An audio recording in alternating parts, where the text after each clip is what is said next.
की। गदाधर श्रीवासदि गौर भक्तवृंद। हरे कृष्णा कृष्ण कृष्णा हरे हरे, हरे राम राम राम हरे हरे, हरे कृष्ण। तो सबका स्वागत है भक्ति शास्त्री कोर्स। भगवत गीता का अध्ययन कर रहे हैं।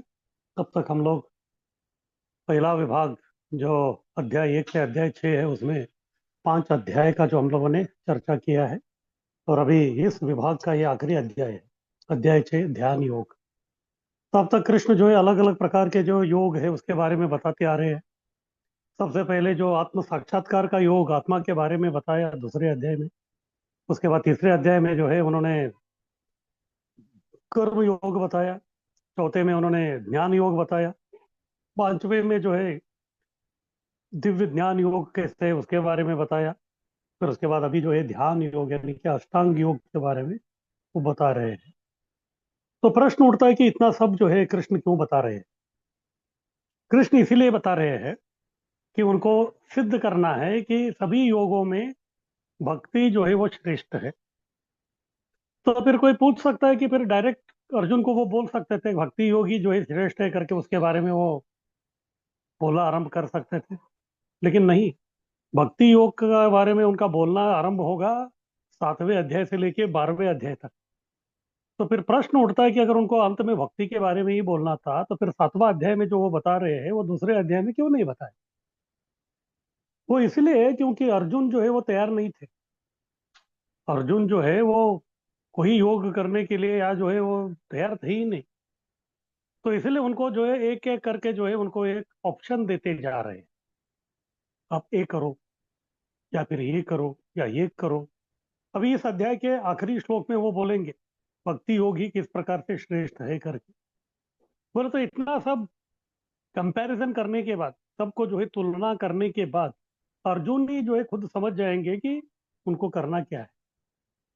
तो कभी कभी होता है ना, कोई आके जो है हमको पूछता है कि हम मुझे क्या करना है। अभी हमको मालूम नहीं कि उसका इच्छा क्या है। तो इसलिए हमको भी जो है उसको अलग अलग प्रकार के ऑप्शन बताने हैं। आप ये कीजिए, वो बोलेगा कि नहीं कठिन है। फिर बोलेगा कि ये करो, वो बोलेगा कि ये भी कठिन है। फिर बाद में किधर तो वो फिट हो जाएगा, फिर हम बोलेंगे कि ठीक है ये करो। लेकिन अगर वही पहले बोलेंगे तो फिर वो व्यक्ति को जो उसमें उतना रस नहीं आएगा और वो कितना श्रेष्ठ है वो भी समझ में नहीं आएगा। सब योगों के बारे में बताने के बाद भक्ति योग कैसे श्रेष्ठ है वो उनको समझ में आ जाता है। तब जाके जो है वो व्यक्ति भक्ति करने के लिए तैयार हो जाता है।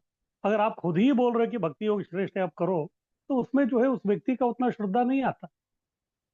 जब वो उसको पूरा जो है विस्तार रूप से सभी योगों के बारे में बता के फिर अंत में जब आप बताएंगे कि ये ही जो है श्रेष्ठ है, तो तब उसको समझ में आएगा। फिर वो व्यक्ति पूरा श्रद्धा से आप जो बोल रहे हो वो काम करने के लिए तैयार।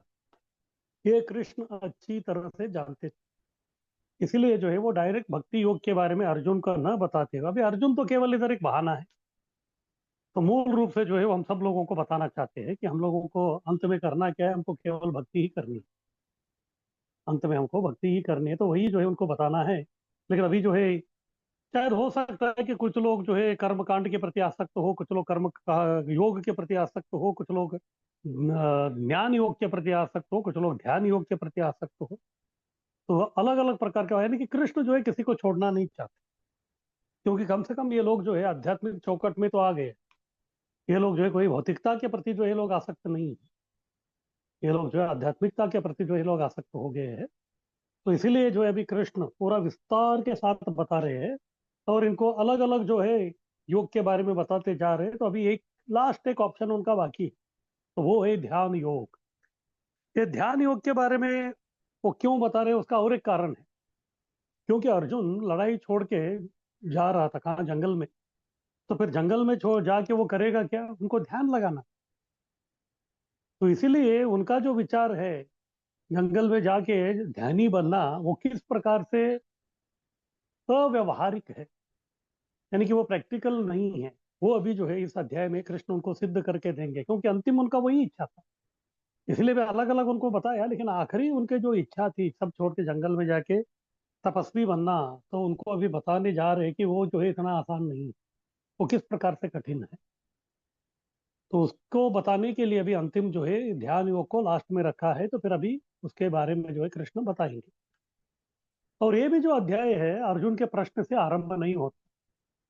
ये कृष्ण ही श्री भगवान वहां से आरंभ कर रहे हैं, क्योंकि ये बताने के लिए जो अर्जुन को प्रश्न करने का जरूरी नहीं, क्योंकि उन्होंने अपनी मन की मुराद पहले कृष्ण को बता दिया है। मैं अभी ध्यान करने के लिए जाने वाला हूँ, इसलिए ध्यान करना अच्छा है क्या बुरा है ऐसा अर्जुन को प्रश्न करने का आवश्यकता ही नहीं। तो इसलिए जो है कृष्ण डायरेक्ट जो है भी वो प्रश्न पूछने से पहले ही, क्योंकि उनका मन वो जानते हैं परमात्मा के रूप में, तो इसलिए अंतिम उनका जो इच्छा है कुरुक्षेत्र युद्ध से निकलने के बाद उनको जो करना है, ध्यानी बनना है, तो वो किस प्रकार से काम का नहीं है वो सिद्ध करने के लिए अभी जो है उनकी प्रश्न की वो लोग वो प्रतीक्षा भी नहीं कर रहे, अपने आप जो है कृष्ण इसके बारे में बोलना आरंभ कर रहे हैं। आगे कीजिए।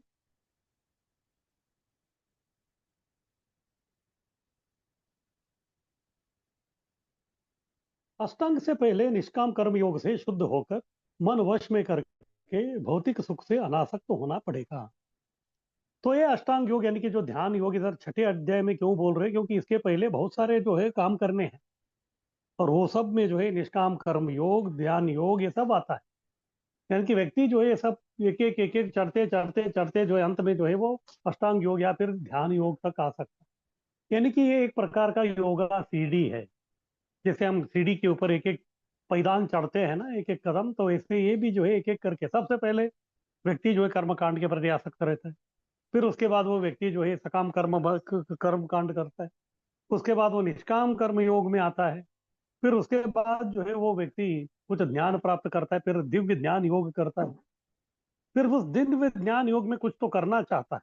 फिर बाद में जो है वो ध्यान योग भी करना चाहता है। इस प्रकार से जो है इस व्यक्ति का जो है धीरे धीरे धीरे धीरे प्रगति हो रहा है। फिर अंत में जो है वही व्यक्ति जो है वो भक्ति योग में आता है। तो इस प्रकार से ये क्रमशः योग सीढ़ी है। तो उसका ये अंतिम पैदान है। तो इसीलिए इधर बोल रहे हैं कि अष्टांग अगर कोई कर रहा है, जैसे हम लोग कहते हैं आजकल जो है योगाभ्यास करने का जो है बहुत एक प्रकार का प्रचलित विद्यमान है ये समाज में। तो लोगों को जो है सेहत के लिए ये सब करने की जो है बहुत ही लोग लालायित रहते हैं। इसलिए बोल रहे कि वो केवल जो है वो एक्सरसाइज नहीं है, कसरत नहीं है।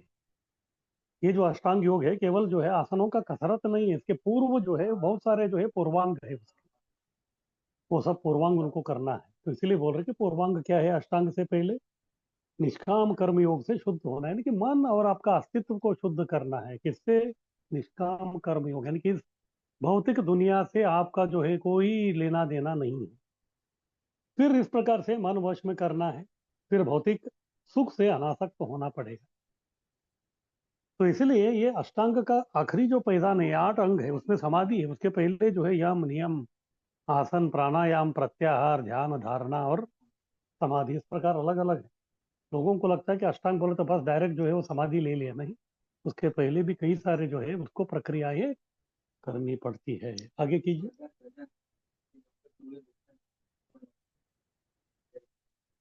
तो पहला विभाग है 1 से 9, ध्यान के पूर्व सिद्धता।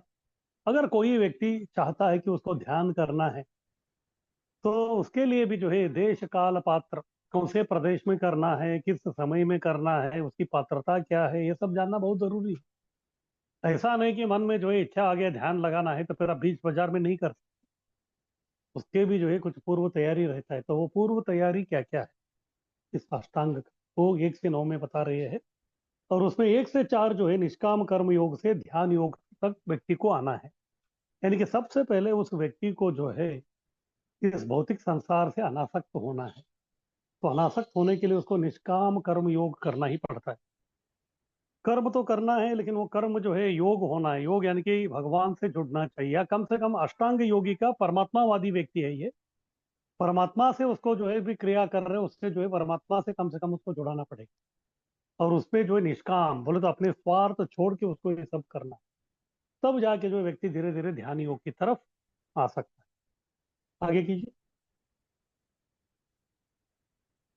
श्लोक पहला, सही योगी कौन है? क्योंकि अब तक जो है कृष्ण ने अलग अलग प्रकार के योगियों के बारे में बताया। सकाम कर्म योगी, उसके बाद निष्काम कर्म योगी, ज्ञान योगी, सब बताया। तो फिर शायद अर्जुन सोचते होंगे कि इतना सब योगी के बारे में बताया तो फिर सही कौन है योगी। इसीलिए जो है कृष्ण एक दृष्टि से देखा जाए, ये जो छठा अध्याय है, अब तक जो 5 अध्याय हो गए, उसका ये निष्कर्ष है। ये निष्कर्ष है, यानी कि अर्जुन को क्या करना है उसके बारे में। तो इसीलिए उनको बता रहे हैं कि आपको योगी बनना है। तो फिर योगी का मतलब, यानी कि सही योगी कौन है, वो जो है भगवान अभी अर्जुन को समझा रहे हैं।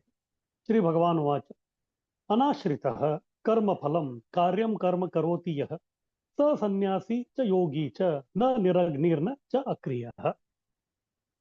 तो इधर बता रहे हैं कि जो व्यक्ति अनाश्रित, अनाश्रित यानी कि कोई जो है आश्रय उसको चाहिए ही नहीं, यानी कि एक प्रकार से इस भौतिक दुनिया से वो अनासक्त हो गया। कर्म फलम, हाँ, अनाश्रित कर्म फलम, यानी कि जो भी कर्म फल है उसके प्रति उसके आश्रय नहीं है। यानी कि कर्म करेगा लेकिन फल फल के बारे में उसका आश्रय नहीं, यानी कि फल से अनासक्त। फिर भी वो व्यक्ति ऐसा नहीं कि कर्म फल नहीं चाहिए करके वो कर्म नहीं करता, नहीं, कर्म करता है। कार्य कर्म करोति यह, वो व्यक्ति को कर्म फल नहीं चाहिए लेकिन फिर भी वो कर्म करता है, कार्य करता है, तो वो व्यक्ति सही योगी। तो सन्यासी च योगी च, वो व्यक्ति जो है वही सन्यासी भी है और योगी भी है। सन्यासी यानी कि सम्यक न्यासी, न्यासी यानी कि त्यागना, सम्यक यानी कि पूर्ण रूप से त्यागना। तो सन्यासी जो है भौतिकता के प्रति जो है वो पूर्ण रूप से जो है सब कुछ वो त्याग देता है, इसीलिए उसको बोलते हैं सम्यक न्यासी या सन्यासी। और योगी भी वही काम करता है। योगी जो है वो सब भगवान के लिए करता है, अपने लिए कुछ नहीं रखता। इस प्रकार से सन्यासी और योगी जो है दोनों को काम करना ही है। एक दृष्टि से देखा जाए, सन्यासी जो है भौतिकता को छोड़ता है और योगी जो है आध्यात्मिकता से जोड़ता है। तो दोनों में यही अंतर है, लेकिन दोनों को काम करना ही है, बिना काम के नहीं रख सकते। तो इसलिए यही योगी है। तो फिर योगी कौन नहीं है वो भी बता रहे हैं कि न निरग्निर, न निरग्निर यानी कि जो अग्नि नहीं प्रज्वलित करता। यानी कि उन अग्निहोत्री ब्राह्मणों के बारे में बता रहे हैं कि वो अग्निहोत्री होने के बाद भी अगर वो व्यक्ति हर दिन अपनी दिनचर्या में वो अग्निहोत्र यज्ञ नहीं कर रहा है, अग्नि भी वो प्रज्वलित नहीं कर रहा है, बस ये तो कर्म है, ये कर्म करूंगा तो फल प्राप्त होगा, वो फल मुझे नहीं चाहिए करके वो यज्ञ करना भी बंद कर देगा, तो फिर वो व्यक्ति ना सन्यासी है ना योगी। न च अक्रिय, न च अक्रिय, अक्रिय क्रिया यानी कि काम, अक्रिय यानी कि कोई काम नहीं करता ऐसे बेटा। तो बिना काम का बैठा हुआ, या फिर जो व्यक्ति अपना जो नियत कर्म है, यानी कि जो ब्राह्मण अग्निहोत्री को यज्ञ करना है, इसी प्रकार से क्षत्रिय वैश्य शूद्र को भी अपना अपना नियत कर्म करना है। तो जो व्यक्ति अपना नियत कर्म को छोड़ के ऐसे ही बिना काम का बैठा है, वो व्यक्ति कभी सन्यासी और योगी नहीं बन सकता। तो सही सन्यासी कौन है? जो कर्म करता है लेकिन कर्म फल की अपेक्षा नहीं करता, लेकिन काम करता है। तो इधर अप्रत्यक्ष रूप से कृष्ण अर्जुन को बता रहे हैं कि आप सही प्रकार के योगी नहीं हो, क्योंकि आप क्षत्रिय होते हुए आप अपना नियत कर्म जो है युद्ध करना वो छोड़ के जो है अक्रिय कर रहे हो। अक्रिय यानी कि बस मुझे नहीं चाहिए। आप वो बोल रहे कर्म फल मुझे नहीं चाहिए, यानी कि इस युद्ध का जो है विजय मुझे नहीं चाहिए, इसीलिए वो युद्ध करना नहीं चाहते। लेकिन कृष्ण बोल रहे कि ऐसा नहीं चलता। जो व्यक्ति जो वर्णाश्रम में है उसको जो है वो काम करना ही है। भले ही उसके जो है उसको कर्म फल वो प्राप्त करे या उसको चाहिए या नहीं चाहिए, लेकिन उसको जो कर्म करना ही है। तो इसीलिए जो है हर व्यक्ति, योगी और सन्यासी वही व्यक्ति है, वो बिना काम का बैठा हुआ नहीं है, वो भी अपना कुछ नियत कर्म जो है वो व्यक्ति करता रहता है, वही सही योगी है। इस प्रकार से भगवान अर्जुन को समझा रहे हैं कि हे अर्जुन, आपको सही योगी बनना है। इस प्रकार से आप ढोंगी योगी न बने। आगे कीजिए।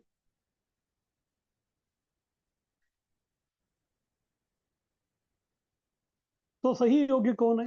कर्म फल से अनासक्त और कर्तव्य पालक। हाँ, व्यक्ति जो है कर्म फल से अनासक्त है तो भी उसको कर्म करना है, इसको बोलते हैं निष्काम कर्म। और अगर ये कर्म भगवान से जुड़ रहा है तो फिर वो निष्काम कर्म योग होता है। तो कर्तव्य पालक यानी कि जो कम से कम अपना जो निजी जो भी कर्तव्य है उसको जो पालन कर रहा है, एक दृष्टि से वो व्यक्ति अच्छा है, जो व्यक्ति बिल्कुल कुछ काम नहीं कर रहा।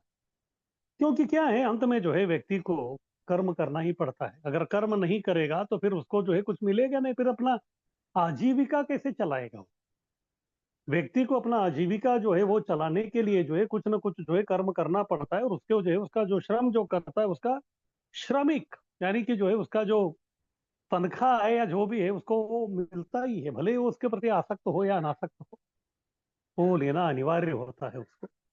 इस प्रकार से जो व्यक्ति अपना अपना कर्तव्य पालन कर रहा है वही सही योगी, और जो व्यक्ति अपना कर्तव्य पालन नहीं कर रहा है वो कभी योगी नहीं बन सकता।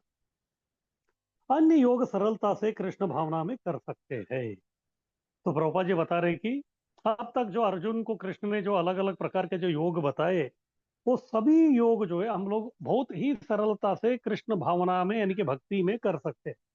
वो किस प्रकार से कर सकते हैं उसको जो है एक एक करके जो है प्रभुपाद जी हमको समझा रहे हैं। सबसे पहला है अष्टांग योग। अष्टांग योग जो कलयुग के लिए बहुत कठिन है और भक्ति आसान है। क्यों कठिन है? अष्टांग योग का सबसे पहला नियम यह है कि व्यक्ति को अपना घर छोड़ना पड़ेगा अष्टांग योग करने के लिए। तो कितने लोग जो है अपना घर छोड़ने के लिए तैयार है?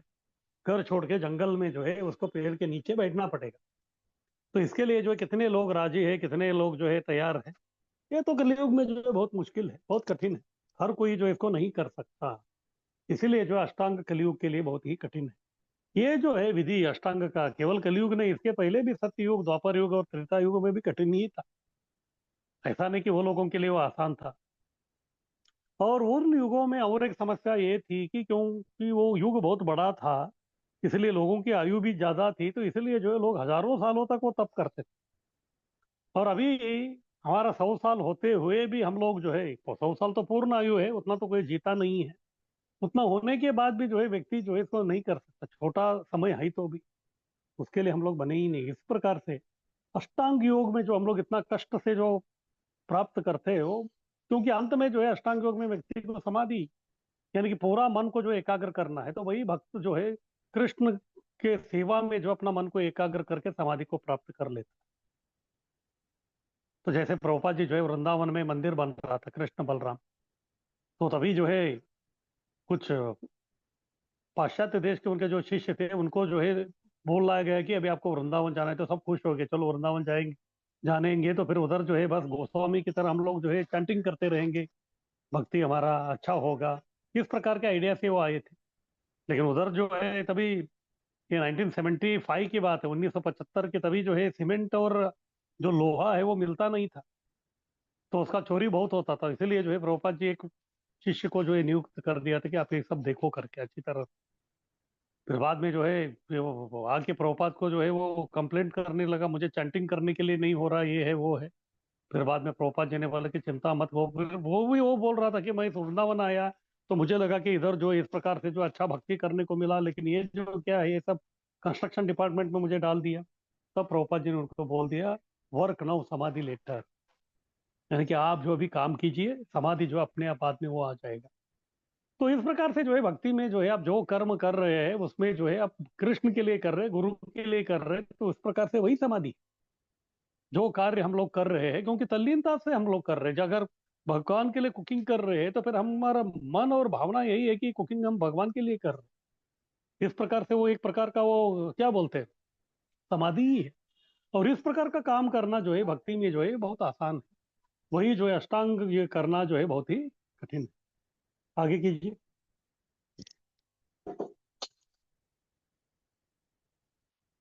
तो उदाहरण बता रहे प्रभुपाद जी, शरीर के अंग शरीर की तुष्टि में कार्य करते हैं, इसी तरह भगवत तृप्ति में काम करने वाला जीव ही सन्यासी या योगी।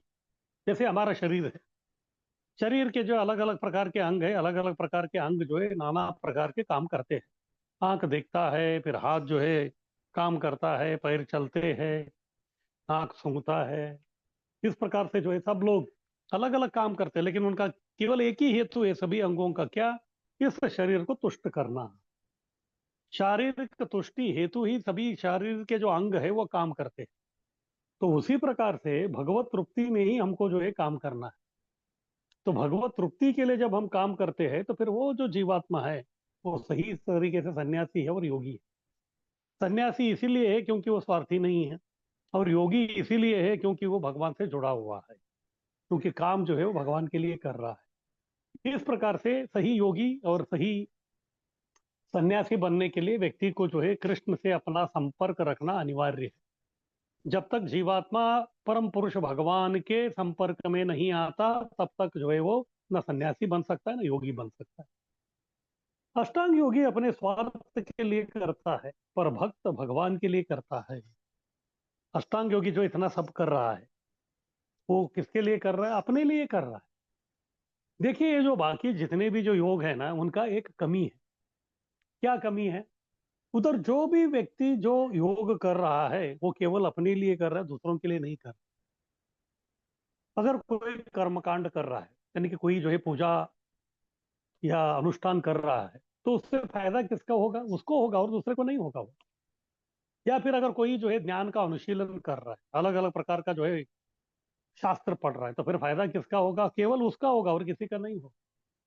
इसी प्रकार जो अष्टांग योगी है, ध्यान योगी है, जो ध्यान लगा रहा है, तो फायदा किसका होगा? उसका होगा, और किसी का नहीं होगा। इस प्रकार से एक दृष्टि से देखा जाए, अच्छा है, लेकिन ये स्वार्थ। अच्छा है लेकिन स्वार्थ है, क्योंकि ये व्यक्ति दूसरों के लिए कुछ नहीं कर रहा है। लेकिन कृष्ण भावना जो है वो स्वार्थ पर कभी नहीं हो सकता। जैसे हम कृष्ण भावना में जो भी काम करते हैं, उसमें केवल हम नहीं, सब लोग उद्धार होते हैं। अभी मान लीजिए आपको जो है भूख लगा है, तो फिर आपको क्या करना पड़ेगा? आपको प्रसाद बनाना पड़ेगा, भोग लगाना पड़ेगा। फिर जैसे आप भोग लगाते हैं, तो फिर आप केवल आप नहीं खाते, दूसरे चार लोगों को भी खिलाते हैं। जब आपको जो है इधर आप ट्रेन में वगैरह जा रहे हैं, तो आपको अभी जप करना है, तो जब जैसे आप करते हैं, या फिर आप जब कीर्तन करते हैं, आपको भलाई तो हो रहा है, लेकिन जो भी उसका श्रवण कर रहा है, उसका भी भलाई हो रहा है। तो इस प्रकार से भक्ति का जो भी वो कार्य है, वो स्वार्थ हो ही नहीं सकता। हाँ, वो स्वार्थ है, लेकिन वो स्वार्थ तक रुकता नहीं है। वो दूसरे लोगों को भी जो है भलाई करके ही छोड़ेगा। इसमें जो है परोपकार जो है वो होता ही है। यही जो है बाकी सभी योगों की तुलना में जो है भक्ति योग किस प्रकार से श्रेष्ठ है वो। तो इसलिए बोल रहे कि अष्टांग योगी अपने स्वार्थ के लिए सब कुछ करता है, पर भक्त भगवान के लिए करता है। भगवान के लिए करता है, तो फिर उसमें जो है बाकी सब जीवात्मा भी आ जाते हैं। इस प्रकार से जो है भक्ति जो है वो स्वार्थ नहीं है। इसलिए चैतन्य महाप्रभु ने कहा, न धनम न जनम न सुंदरिम, कविता मा जगदीश कामये, मम जन्मनि जन्मनीश्वरे भवतात् भक्ति हेतुकी त्वयि। तो मांग रहे, क्या मांग रहे हैं? अहेतु की भक्ति चाहिए। अहेतु की यानी कि कोई हेतु नहीं, यानी कि उसमें स्वार्थ ही नहीं, स्वार्थ का लवलेश भी उसमें नहीं। और स्वार्थ को छोड़ने के लिए वो क्या बोल रहे कि न जन्म न धनम न सुंदरी, यानी कि भक्ति करने के लिए व्यक्ति को धन की आवश्यकता नहीं।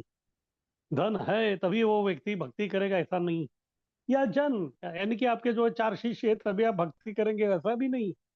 न सुंदरिम, यानी कि जो जब तक आपको जो है कोई सुंदर पत्नी या पति मिलेंगे तब करेंगे, उसका भी कोई आवश्यकता नहीं। इसीलिए चैतन्य महाप्रभु इधर बोल रहे कि न धनम न जनम न सुंदरिम, कविताम व जगदीश काम ये। तो क्या, मेरा इच्छा क्या है? जगदीश काम है, जगदीश को प्राप्त करना। और कभी मम जन्मनी जन्मनीश्वरी, जन्म जन्मांतर के लिए मुझे जो है तो की भक्ति चाहिए, ये एक ही कामना है बस। यानी कि इसमें स्वार्थ जो है बिल्कुल रंच मात्र भी नहीं दिखता। आगे कीजिए।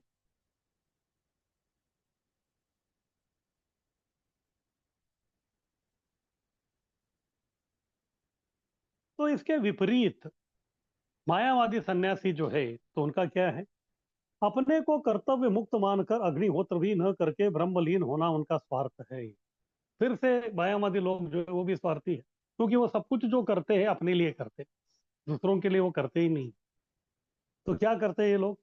उनको लगता है कि मैं अभी सन्यास ले लिया, तो फिर सन्यासी व्यक्ति को जो है इस सामाजिक समाज के लिए या समाज में रहने वाले लोगों के लिए जो कोई कर्तव्य नहीं, वो सभी प्रकार से कर्तव्य से मुक्त है, इस प्रकार से वो समझते हैं।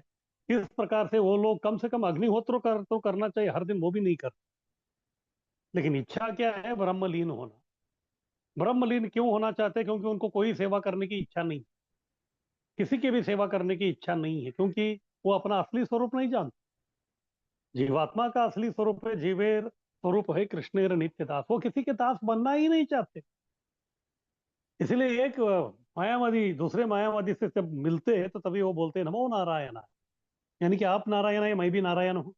और एक नारायण जो है दूसरे नारायण को क्या कर रहा है? प्रणाम कर रहा है। एक नारायण दूसरे नारायण को प्रणाम कर रहा है। फिर सन्यास लेने का उनका क्या अर्थ है? दंड धारण मात्रेण नरो नारायण भवेत। दंड धारण है। अगर व्यक्ति संन्यास ग्रहण किया तो फिर उसको जो है एक दंडी सन्यासी संन्यास मायावादी लोग तो दंड धारण करते। तो उनका विचार ऐसा है कि केवल संन्यास लेने से, यानी कि दंड धारण करने से, नरो नारायण भवे, नर जो है अपने आप नारायण बन जाता है। इस प्रकार अपने आप को नारायण समझ के, कर्तव्य मुक्त समझ के कोई कार्य नहीं करते, और उनकी इच्छा क्या है? ब्रह्मलीन होना। क्यों ब्रह्मलीन होना? क्योंकि उधर जो है भगवान का कोई स्वरूप ही नहीं है। स्वरूप होते तो फिर सेवा करने की नौबत आती है, लेकिन अगर उधर आकार ही नहीं है उनका भगवान का, तो फिर क्या सेवा करेंगे? तो कुछ नहीं कर सकते। इस प्रकार से जो है ब्रह्मलीन होना चाहते हैं, लेकिन उनका जो है मूल रूप से देखा जाए तो ये उनके केवल स्वार्थ है और कुछ नहीं। क्योंकि ये अन्यों के लिए और समाज के लिए, यहाँ तक भगवान के लिए कुछ भी नहीं करना चाहते, जो जीवात्मा के जो स्वरूप है उसके विपरीत है। आगे कीजिए।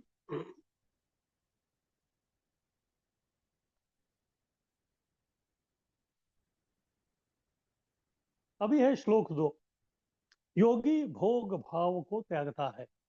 पहला श्लोक में बताया है कि कौन सही योगी है, तो फिर वही सही योगी बनने के लिए उसका भावना क्या होना चाहिए, अभी इसमें बता रहे कि इस प्रकार योगी भोग भाव त्यागता है। इधर योगी का मतलब किसी भी प्रकार का योग, उसमें कर्म योगी हो या ज्ञान योगी हो या ध्यान योगी हो, अगर आपको किसी भी प्रकार का योग से योगी बनना है तो सब में जो है आपको भोग भाव त्यागना ही। क्योंकि योग शब्द का अर्थ है कि आपको भगवान से जुड़ना है। भगवान से आप तब तक नहीं जुड़ सकते तब तक आप स्वार्थ को त्यागते नहीं, अपने भोग भाव को त्यागते नहीं। तो इसलिए योग या योगी तभी हो सकता है जब व्यक्ति अपना भोग भाव को त्यागेगा, भले वो किसी भी प्रकार का योग क्यों ना करे, कर्म योग हो, ज्ञान योग हो या ध्यान योग। यम संन्यास मिति प्राहुर योगम तम विद्ध पांडव, न यह संन्यस्त संकल्पो योगी भवति कश्चन। यम संन्यस्त मिति प्राहुर योगम ते विद्य पांडव। हे पांडव, तो कृष्ण बोल रहे हैं अर्जुन को कि आपको जो है विद्य, यानी कि आपको जानना है। क्या जानना है? प्राहुर योग्य। कुछ लोग योग क्या है इस प्रकार से कहते हैं, क्या? यम संन्यासम इति, संन्यास ही जो है वो योग है, इस प्रकार से कुछ लोग बोलते हैं। क्यों? क्योंकि जब तक व्यक्ति संन्यास यानी कि भौतिकता के प्रति अनासक्त नहीं होता तब तक वो योगी नहीं कहलाता। जैसे भारत में भी जो है अगर कोई साधु बाबा दिखे तो फिर उनको समझ में आ ही जाता कि ये व्यक्ति जो है सब कुछ छोड़ा हुआ व्यक्ति, इसको जो है भौतिकता से कोई आसक्ति नहीं है। इस प्रकार से सोच के ही जो है लोग उसको जो है प्रणाम करते हैं, सब कुछ करते हैं। इसी को जो है कृष्ण अर्जुन को समझा रहे हैं। यम संन्यासम इति प्राहुर योगम तम विद्ध पांडव। हे पांडव, हे पांडु के पुत्र, आपको जो है समझना चाहिए कि संन्यास का मतलब है कि बस सब कुछ छोड़ के जाना है। तो इधर पांडव क्यों बोल रहे हैं अर्जुन को? क्योंकि वो पांडु के पुत्र है। क्योंकि पांडु भी एक समय में जो है सभी राज्य जो है धृतराष्ट्र को देख के निकल गए थे। पूरा एक प्रकार का गृहस्थ होते हुए भी वो सन्यासी की तरह जो है जीवन बिता रहे थे। बद्री का आश्रम के तलहटी में वो रहते थे। आज भी वो जगह है पांडुकेश्वर करके, उधर जो है पांडु महाराज रहते थे। उधर ही सभी पांडवों का जन्म हो गया। तो इसलिए वो बोल रहे कि आप पांडव, उस पांडु के आप पुत्र है, उन्होंने जो है इस भौतिकता के प्रति जो पूरा अनासक्त हो गए थे, तो आपको भी जो उसी प्रकार होना है। क्योंकि संन्यास का मतलब है कि भोग भाव को त्याग। न यह संन्यस्त संकल्पो योगी भवति कश्चन, न यह संन्यस्त संकल्पो, यानी कि संन्यास लेने के बाद भी उसके मन में कुछ संकल्प है, यानी कि कुछ भौतिकता के प्रति कुछ वो संकल्पना है। न योगी भवति कश्चन, वो व्यक्ति जो है कभी भी वो योगी नहीं बन सकता। तो इसीलिए अगर किसी को योगी बनना है या अपने आप को योगी कहलाना है तो फिर उसको जो है इस प्रकार का भोग भाव को त्यागना अनिवार्य है। आगे कीजिए।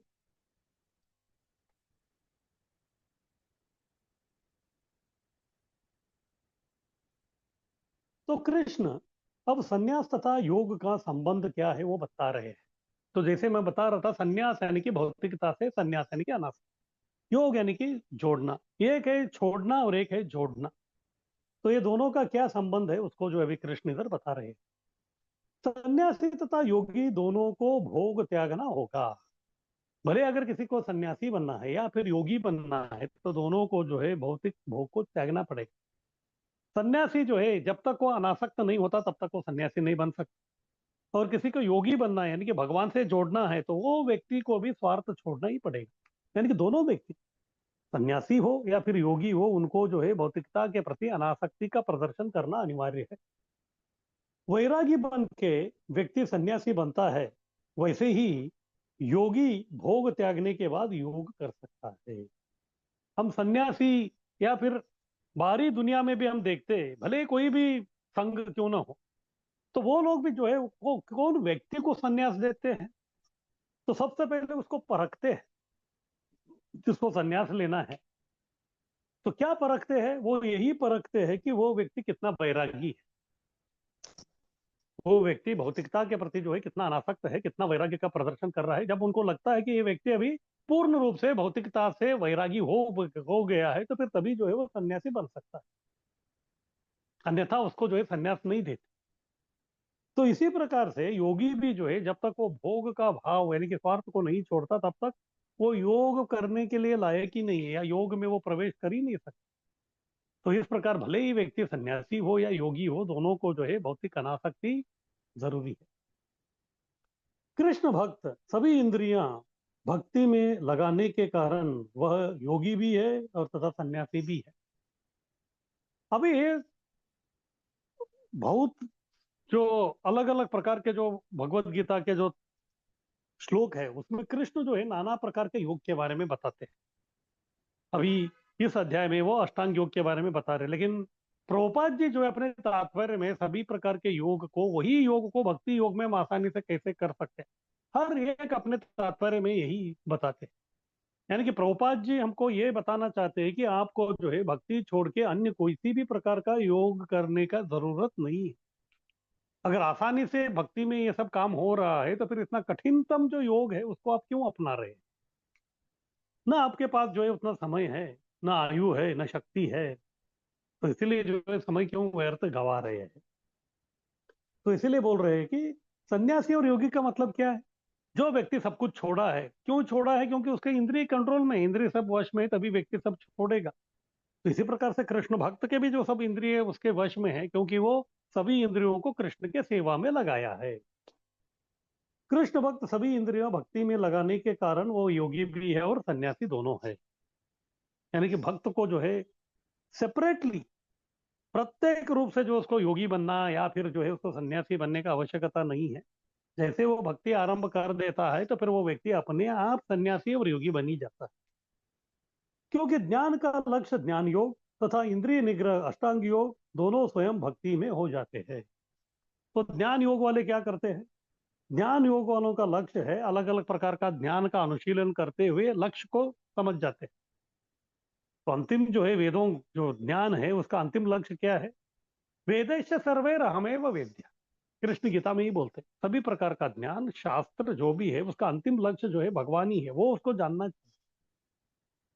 अगर नहीं जानेगा तो उसको टाइम लगेगा। इसीलिए कृष्ण आगे बोलते हैं, बहुनाम जन्म नामन्ते ज्ञानवान माम प्रपद्यते वासुदेव सर्वमिति स महात्मा सुदुर्लभ।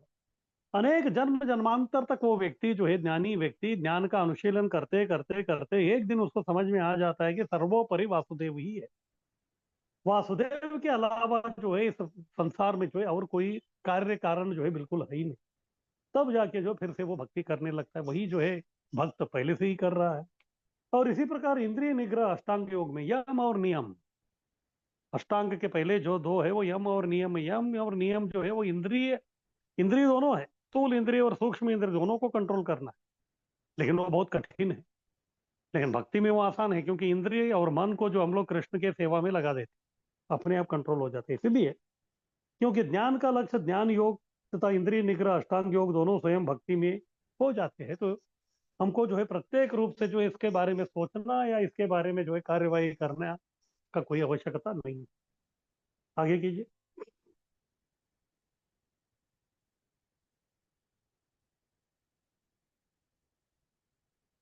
श्लोक 3।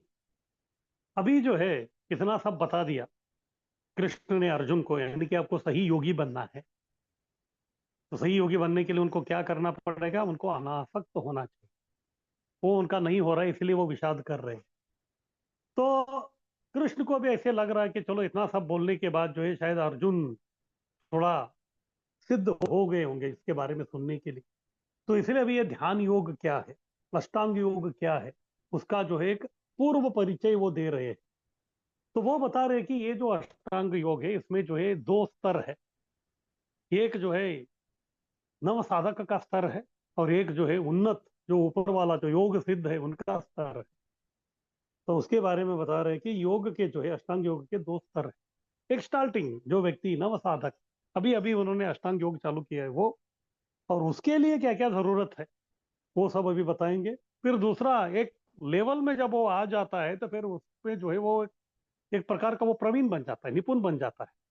फिर वो थोड़े समय में जो वो क्या बन जाता है, योग सिद्ध बन जाता है। इस प्रकार से दो लेवल है, दो स्टेज है इसमें, उसके बारे में बता रहे हैं। आरुरुक्षो मुनेर योगम कर्म कारणम उच्यते, योगारूढ़स्य तस्यैव शम कारणम उच्यते। तो दो लोग हैं, जो नया व्यक्ति है तो उसको बोल रहे कि योगारूरुक्षु, रुरुक्षु यानी कि उसको जो है भी इच्छा हो रही है योग करने की, तो वो व्यक्ति। और दूसरा है योगारूढ़, आरूढ़ यानी कि बैठ गया हो। जैसे हम बोलते हैं ना, कोई व्यक्ति घोड़े पे बैठा है तो अश्वारूढ़ बोलते हैं उसको। इसी प्रकार से योगारूढ़ यानी कि योग करने में ये व्यक्ति सही स्थिति में बैठा हुआ है, तो वो है। तो स्टार्टिंग वाला जो है आरुरुक्षो मुनेर योगम, तो मुनि जो है नया, तो अभी योग उसको चालू करना है, तो उसको क्या करना पड़ेगा? उसको चालू करने का मुख्य कारण जो है वो है कर्म, यानी कि उसको कर्म करना पड़ेगा। स्टार्टिंग में जो है व्यक्ति को कर्म करना चाहिए, तब जाके जो है योग को आरंभ करता है, यानी कि यम नियम आसन, ये सब जो अलग अलग कर्म है वो करना है। फिर बाद में जब ऊपर चला जाता है एक लेवल में वो सब, तो तभी योगारूढ़ से तस्सैव शम कारणम उच्यते, तभी जो है उसको उतना काम करने का जरूरत नहीं है, तभी उसको क्या करना है, शम यानी कि कंट्रोल करना है अपने इंद्रियों को, अपने मन को, अपने बुद्धि, अपने अहंकार को, जो उसको कंट्रोल करना ही जो उसका मेन काम, कंट्रोल करना ही जो उसका मुख्य कारण है वहां तक पहुंचने के। इसलिए योग चालू करने के कारण है कर्म, और ऊपर सिद्ध होने के लिए योग में उसका कारण है वो है क्षमा, यानी कि कंट्रोल करना। तो इस प्रकार से जो है दो लेवल है, एक नव साधक का लेवल और एक योग सिद्ध। तो सबसे पहले अभी कृष्ण जो है नव साधक, तो उनके बारे में बताएंगे। फिर कुछ श्लोकों के बाद जो है वो योग सिद्ध के बारे में वो बताने वाले हैं। आगे कीजिए।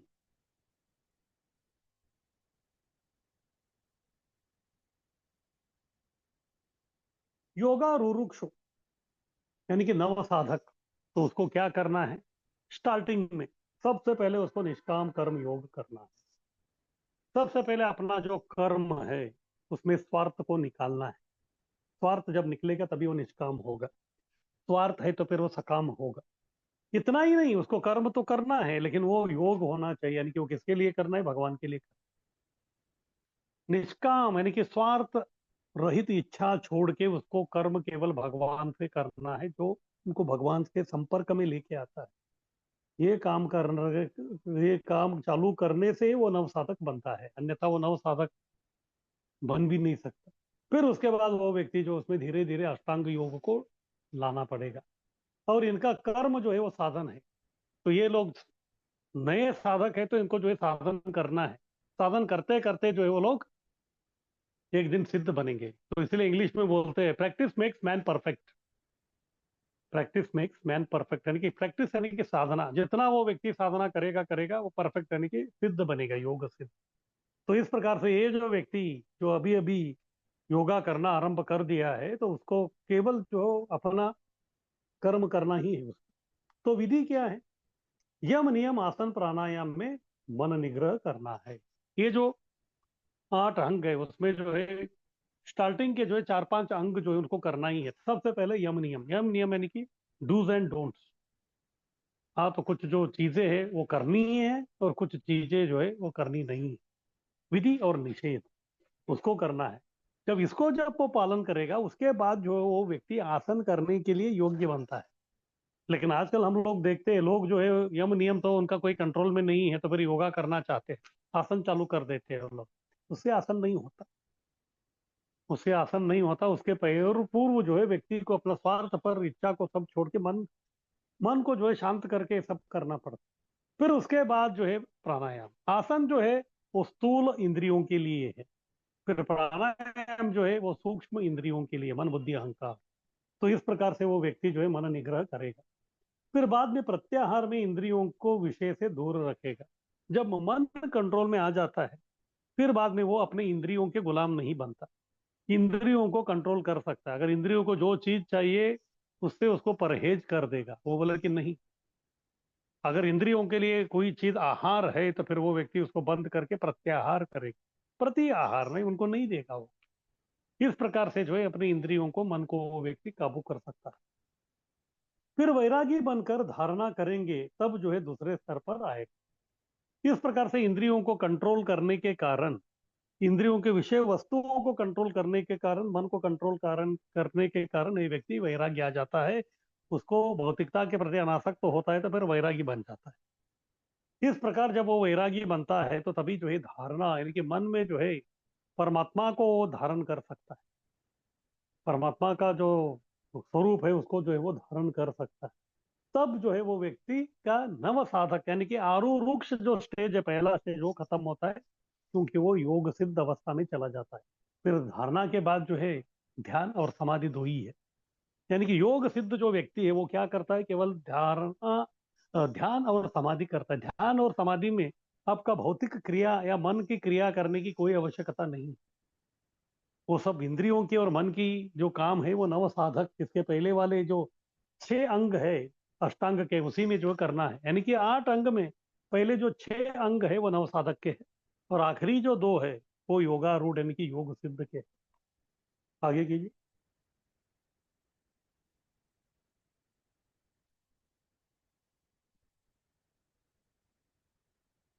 इसके बाद व्यक्ति योगारूढ़ बनता है। कभी, जब वो ध्यान अच्छी तरह करने लगता है तभी। योगारूढ़, योग सिद्ध को कर्म त्याग साधन है, क्योंकि वो जो अभी कर रहा है उसमें जो है कर्म की साधना करने की उसकी कोई आवश्यकता नहीं है, क्योंकि वो अलग एक लेवल में आ गया है। अलग जो है एक प्रकार का लेवल में, यानी कि बस अभी कुछ ही समय में जो है वो समाधि को प्राप्त करने वाला है। तो फिर उसको जो है इस भौतिकता दुनिया के प्रति कर्म करना या मानसिक चिंतन करने की कोई आवश्यकता नहीं है उसको।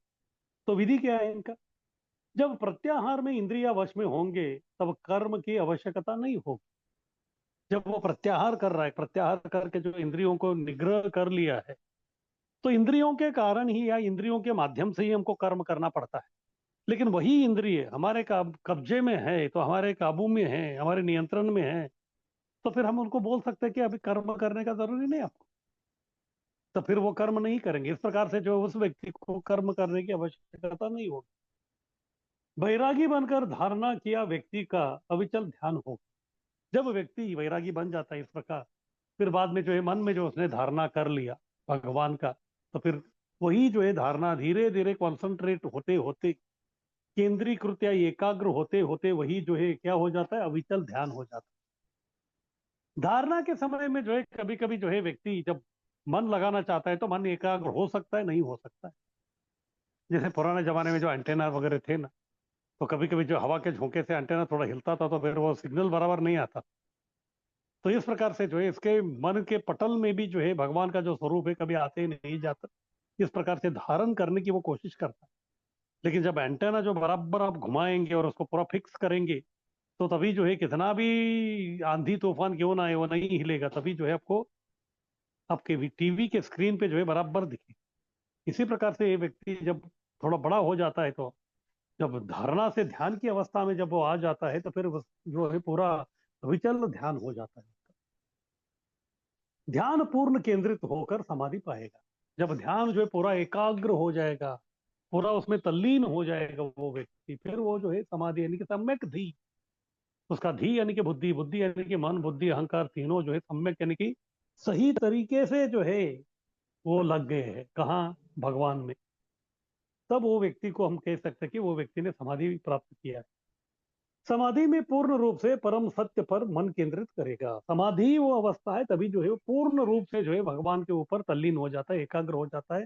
और तभी जो है उसका बाहरी दुनिया से जो है कोई लेना देना नहीं रहे। ये कैसा है ना, ये एक प्रकार का ये रॉकेट लॉन्च करने जैसा है। तो रॉकेट लॉन्च करने से पहले जो है रॉकेट के पीछे जो अलग अलग जो है विभाग रहते हैं, उसमें कैसा रहता है, पीछे वाला विभाग जो है पहले जल जाता है, फिर वो नीचे गिरता है, और वो जब तक जलता है तभी जो है रॉकेट को आगे बढ़ाता है, ऊपर भेजता है।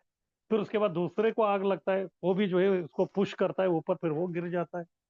तो कब तक चलता है? जब तक ये जो पृथ्वी का जो गुरुत्वाकर्षण का जो क्षेत्र है उसके परे रॉकेट नहीं जाता और अपना कक्ष यानी कि अपने ऑर्बिट तक नहीं पहुंचता, जो भी गंतव्य स्थान है, तब तक ये क्रिया होता रहता।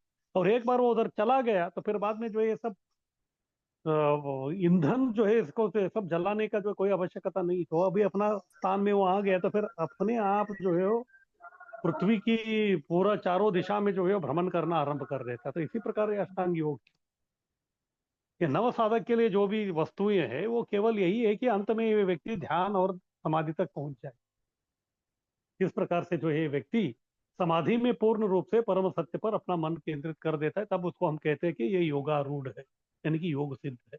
इस प्रकार से इस अष्टांग योग में दो तरीके हैं, यानी कि दो स्तर है। एक आरंभिक स्तर, उसको योगारूढ़ बोलते हैं नवसाधक का। उसमें जो है आठ में से छह अंग उसको करना है, और बाकी जो दो है वो योगारूढ़ या योग सिद्ध का है। आगे कीजिए।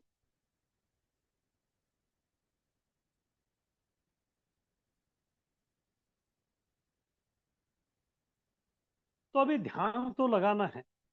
अभी फिर से प्रभुपाद जी इधर समझा रहे हैं कि अलग अलग प्रकार के योग में जो है वो योगी अलग अलग भगवान परम सत्य के जो पहलू है उसके ऊपर वो लोग ध्यान को केंद्रित करते हैं। जैसे जो ज्ञानी है, तो ज्ञानी जो है ब्रह्मन पर करते हैं, क्योंकि ये लोग ब्रह्म ज्योति में लीन होना चाहते हैं, तो फिर इनका ध्यान जो हमेशा ब्राह्मण के ऊपर करे। ध्यानी यानी कि जो मायावादी प्रकार के जो लोग हैं वो सब। दूसरे जो पतंजलि योगी यानी कि अष्टांग योगी है वो परमात्मा पर करता है। हृदय में विराज जो परमात्मा है, परमात्मा का जो स्वरूप है, तो उसके ऊपर वो ध्यान लगाते हैं। जब प्रभुपाद जी जो है ये भगवत गीता का जो है प्रोडक्शन कर रहे थे, तो तभी जो है उनको कुछ पेंटिंग्स भी चाहिए थे। उनके जो शिष्य थे वो पेंटिंग बना रहे थे, फिर एक शिष्य को उन्होंने बताया कि आपको जो है परमात्मा को बनाना है। तो इनको तो कुछ मालूम नहीं है भगवान कैसे है क्या है करके, लेकिन उन्होंने सुना था कि भगवान जो है बहुत ही पुराने व्यक्ति।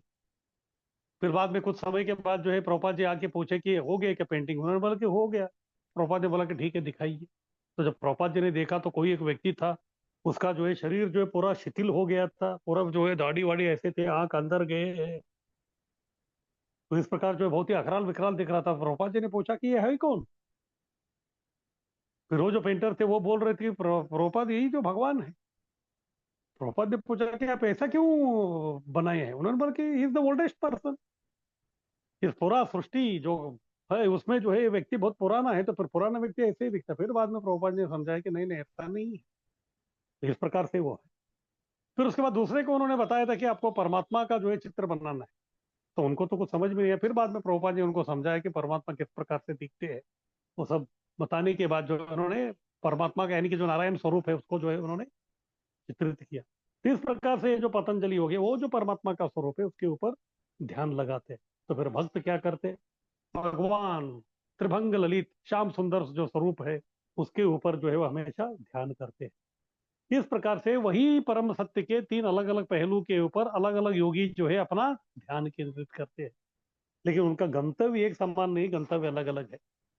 क्योंकि जो ज्ञानी है वो ब्रह्म ज्योति तक जाता है, पतंजलि योगी जो है वो परमात्मा को प्राप्त करता है। उसके बाद जो भक्त है वो आध्यात्मिक जगत में जाके भगवान के साथ नाना प्रकार के लीला में जो है वो रत हो जाता है।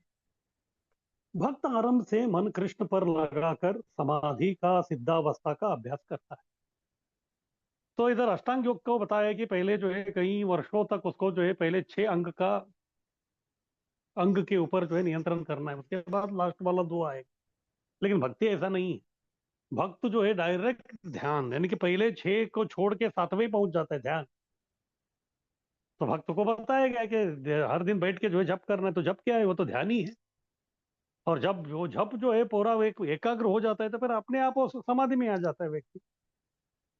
हालांकि कभी कभी जो लोग इतने थके हुए रहते हैं कि वो नींद में जाते हैं, तो फिर लोग ऐसे ही जो है बोलने के लिए बोलते हैं कि अरे प्रभु जी आप तो समाधि में चले गए। लेकिन वो समाधि के बारे में नहीं बोल रहे। इधर समाधि का मतलब जो है वो बस अच्छी तरह से जो है मन को जो है धारण करना है उसको। तो इसलिए भक्त का यही सौभाग्य है कि वो आरंभ से ही जो है मन कृष्ण पर लगा दिया है। यानी कि स्टार्टिंग में ही जो है अष्टांग योग जो सिद्धावस्था में प्राप्त करता है वो भक्ति के नव साधक को प्राप्त हो रहा है।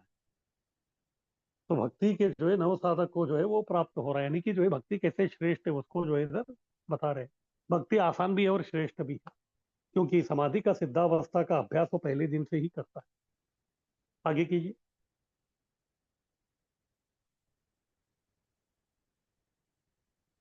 आगे है श्लोक 4, योगारूढ़ के लक्षण। यानी कि जो व्यक्ति अभी ऊपर चढ़ गया है तो उसके क्या लक्षण है अभी वो बताने वाले हैं। तो ठीक है, उसके पहले किसी का कुछ प्रश्न है तो पूछ सकते हैं।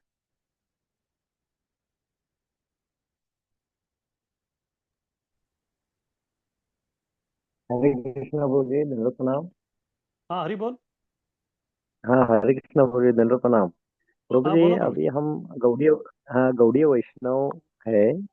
तो पूर्व जन्म में हम ये पूरे योग करके आए हैं, या अभी जो ये जन्म में ही हम भक्ति कर रहे हैं प्रभु जी, भक्ति योग में आ गए, या कुछ ये ये देखिए अभी दोनों। हम निष्काम कर्म योग किए, ध्यान योग किए, ज्ञान योग के, या अष्टांग योग जो है, हम पूरे ये पहले पूर्व जन्म में कुछ किए हैं इसलिए हम भक्ति योग में आए, या इसी जन्म में हम भक्ति योग में आ गए प्रभु जी?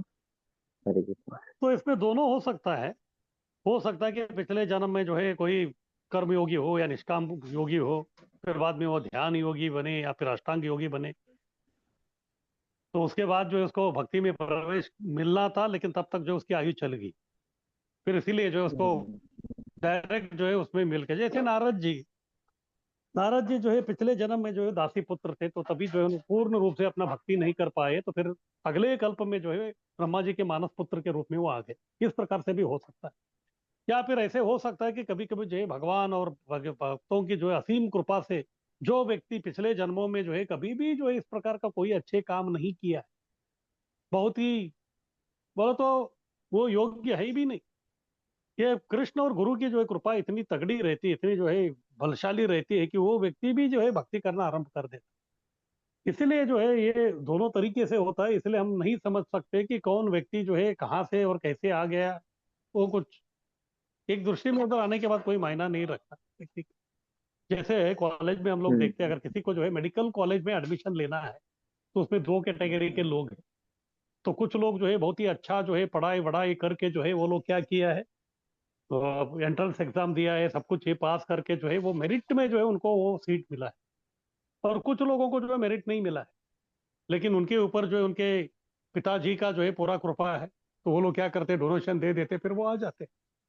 लेकिन एक बार ये दोनों व्यक्ति को जो है मेडिकल कॉलेज में अगर जो दाखला था मिल गया, तो उसके बाद जो है कोई मायना नहीं रखता कि ये व्यक्ति जो है मेरिट में आया है या फिर ये व्यक्ति जो है पैसा दे के आया है, तो कुछ नहीं, उधर करना क्या है, बस मेडिकल सीखना है उनको।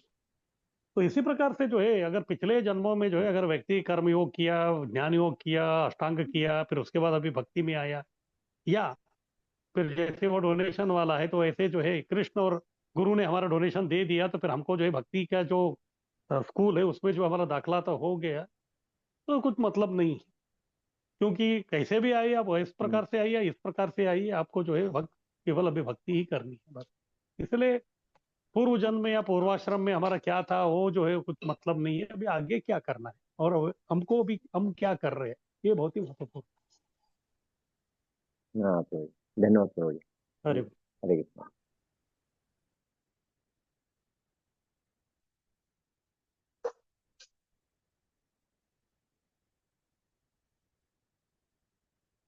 और किसी का कुछ प्रश्न?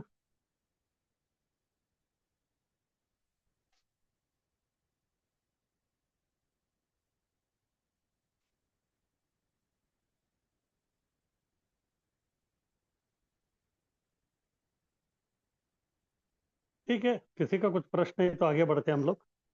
अभी आगे है श्लोक 4। अब तक कृष्ण ने बताया सही योगी कौन है। दूसरे श्लोक में बताया दोनों को, सन्यासी और योगी को जो है भोग भाव त्यागना है। फिर अभी तीसरे में बता रहे कि अष्टांग योग कैसे आरंभ होता है, उसमें दो प्रकार का स्टेज है। तो फिर अभी जो ऊंचा जो स्टेज है योगा रूढ़ का, तो उसके बारे में उसके लक्षण बता रहे हैं। ये जो योगारूढ़ के जो लक्षण है उसमें भी उसको भी कर्म फल तथा भोग से अनासक्त होना ही है। जो कृष्ण पहले श्लोक से जो बदल रहे हैं, तो इस अष्टांग योग के बारे में वो सेम वही बता रहे हैं। तो अगर व्यक्ति को अष्टांग योग भी करना है तो फिर उसको जो है वो भी कर्म कर रहा है, उसको कर्म फल त्यागना पड़ेगा। और किसी भी इंद्रिय भोग है तो उससे उसको अनासक्त तो होना ही पड़ेगा, यानी कि यम और नियम का पालन करना ही है। यदा ही न इंद्रियार्थेषु न कर्मसु अनुषज्यते सर्व संकल्प सन्यासी योगारूढ़स्त उच्यते। तो योगारूढ़ कौन है, योग सिद्ध व्यक्ति कौन है, किसको योग सिद्ध या योगारूढ़ कहते हैं, उसके लक्षण इधर बता रहे हैं। सबसे पहला, यदा ही न इंद्रियार्थेषु। यदा ही यानी कि वो व्यक्ति इंद्रियार्थेषु यानी कि इंद्रियों के अर्थ यानी कि इंद्रियों के लिए वो काम नहीं करता। न कर्म स्व अनुषज्यते यानी कि अपने स्वार्थ के लिए करता है, नहीं। वो व्यक्ति अपने इंद्रियों की तुष्टि के लिए काम नहीं करता, या फिर अपने स्वार्थ के लिए वो कर्म नहीं करता। और तीसरा, सर्व संकल्प सन्यासी, अपने जो भी इच्छाएं हैं तो उसको प्रति वो आसक्त नहीं, उसको जो है पूरा संकल्प सन्यासी, अपने सब संकल्पों को वो व्यक्ति जब छोड़ दिया है। ये जो तीन लक्षण जिसमें हैं, तो वही व्यक्ति योगारूढ़ है, वही योग सिद्ध है। हालांकि ये कृष्ण अर्जुन को अष्टांग योगी के बारे में ये सब लक्षण बता रहे हैं, लेकिन ये भक्ति योगी करने वाले भक्त के लिए भी ये नियम लागू होते हैं। उसको भी जो अपना इंद्रियों के प्रति जो आकर्षण है, उसको कम करना पड़ेगा, अपने स्वार्थ के लिए काम नहीं करना है। फिर बाद में सभी अपने संकल्प छोड़ के उसका केवल जिंदगी का एक ही संकल्प रहता है कि वो कृष्ण को संतुष्ट करे। इस प्रकार से वो भी अपने भक्ति योग में जो है सिद्ध हो सकता है। आगे कीजिए।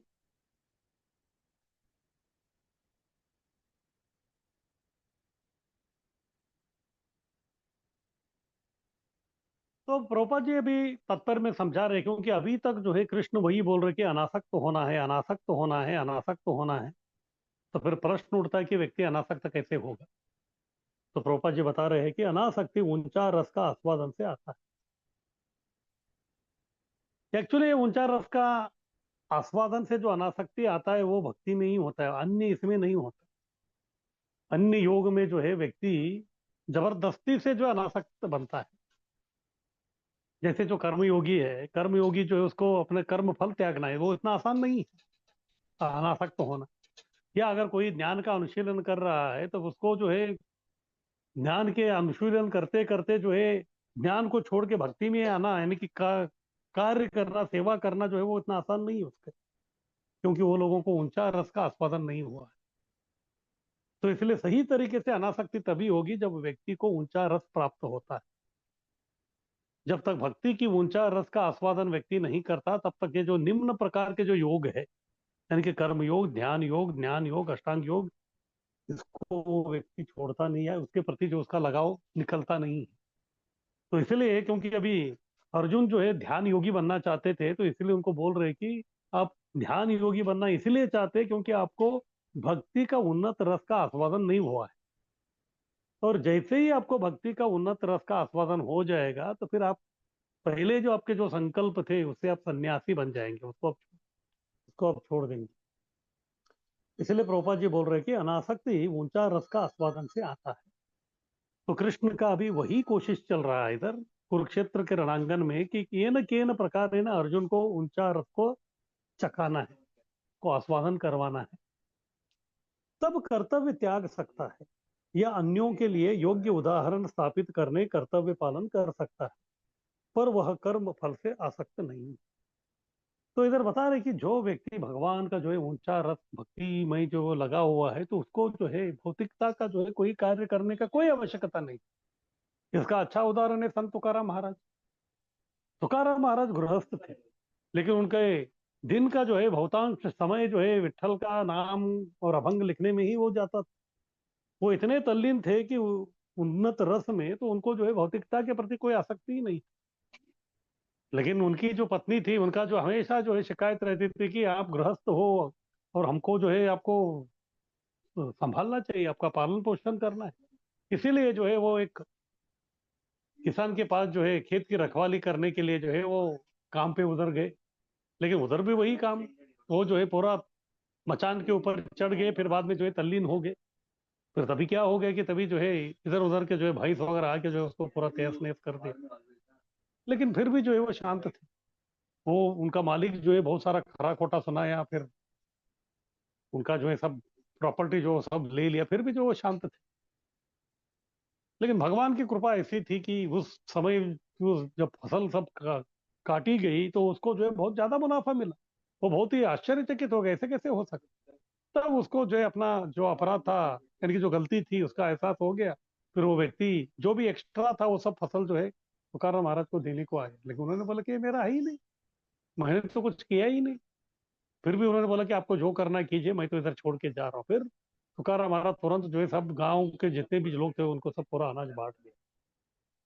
क्यों? क्योंकि ऊंचा रस का आस्वादन किया था, इसलिए जो है इस भौतिकता का जो भी काम है उसके प्रति जो उनका कोई आसक्ति नहीं। तब वो व्यक्ति कर्तव्य त्याग सकता है। जब वो ऊंचा रस का ये कर रहा है तो फिर अपना जो भी कर्तव्य उसको त्याग सकता है, क्योंकि उसको भौतिकता का जो है कोई कर्तव्य करने की कोई आवश्यकता नहीं है। लेकिन इधर अर्जुन जो है कर्तव्य त्याग करने के बारे में बोल रहा है, लेकिन अभी समस्या ये है कि वो अभी तक उन्नत रस का आस्वादन नहीं किया। अगर व्यक्ति उन्नत रस का आस्वादन किए बिना ही जो है अगर कर्तव्य च्युत होना चाहता है, कर्तव्य मुक्त होना चाहता है, तो फिर वो सही नहीं है।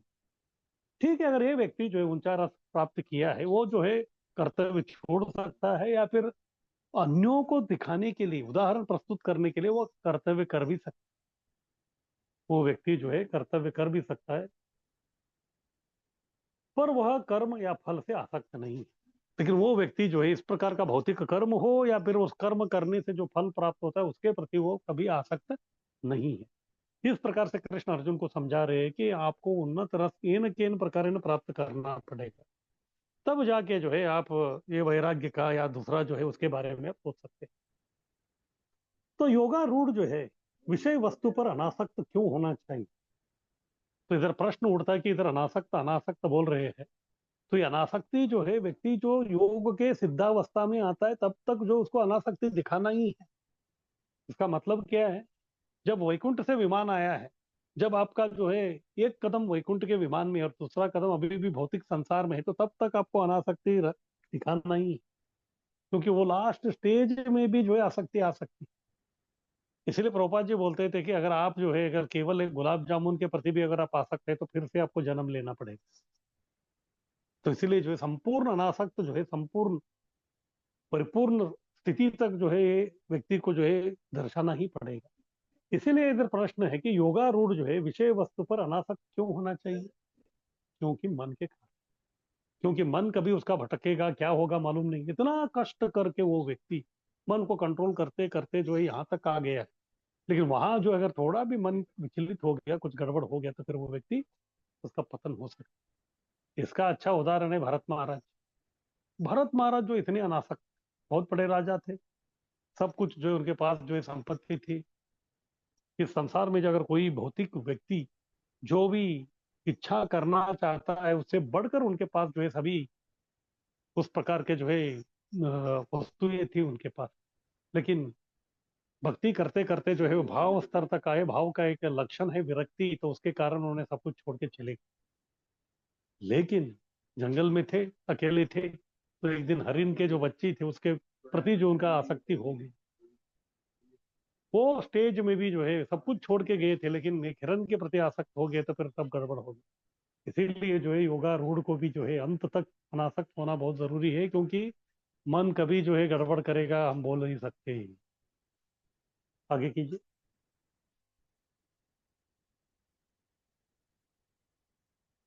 तो अभी आगे बता रहे कि 5 और 9 में ये योगारूढ़ का स्तर क्या है। अब तक एक परिचय करा के दिया है हमको कि अष्टांग योग का क्या है। तो उसमें जो ऊंचा स्तर है योगारूढ़ का, तो उसमें क्या करना है? उस व्यक्ति को कर्म त्याग करना है, क्योंकि उसको कर्म करने की आवश्यकता नहीं है। तो अभी 5 और 6 में बता रहे कि मन पर पूर्ण नियंत्रण करना पड़ेगा, क्योंकि ये व्यक्ति अपने इंद्रियों से, शरीर से कुछ काम नहीं करता। तो अगर शरीर से काम नहीं कर रहा है तो ठीक है, शरीर कुछ काम नहीं कर रहा है, लेकिन मन, मन शांत नहीं रहेगा, मन हमेशा काम करता रहेगा। तो इसलिए ये व्यक्ति जो योगारूढ़ है, जिसका जो इंद्रिय पूरा निग्रह है, तो इसको अपना मन को कंट्रोल करना बहुत जरूरी है। शम कारण उच्यते, मन का शमन करना, मन के ऊपर जो है पूर्ण नियंत्रण करना जरूरी है। अन्यथा इतना ऊपर चढ़ने के बाद भी मन जो विचलित हो गया तो फिर उसका पतन निश्चित हो जाता है। आगे कीजिए।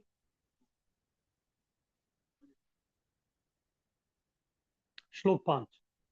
क्यों मन को कंट्रोल करना है? तो कृष्ण बता रहे हैं, मन जो है शत्रु भी हो सकता है या फिर मित्र भी हो सकता है। मन जो है चाकू के समान है। चाकू अच्छा है क्या बुरा है? चाकू अपने आप में ना अच्छा है ना बुरा है। चाकू किसके हाथ में है उसके अनुसार जो है वो अच्छा या बुरा समझा जाता है। अगर चाकू जो है कोई दुर्जन के हाथ में है, दुर्जन यानी कि डाकू, वो व्यक्ति वही चाकू जो है किसी के पेट में डालेगा, किसके लिए? उसका जान निकालने के। अगर वो चाकू दुर्जन के बजाय सर्जन के हाथ में है, जो डॉक्टर ऑपरेशन करता है, तो वही चाकू वो पेट में ही डाल रहा है पेशेंट का, लेकिन जान बचाने की। तो इस प्रकार से जो है चाकू न अच्छा है न बुरा है, वो केवल किसके हाथ में है या किसके लिए प्रयोग किया जा रहा है, उसके हिसाब से जो है अच्छा बुरा होता है।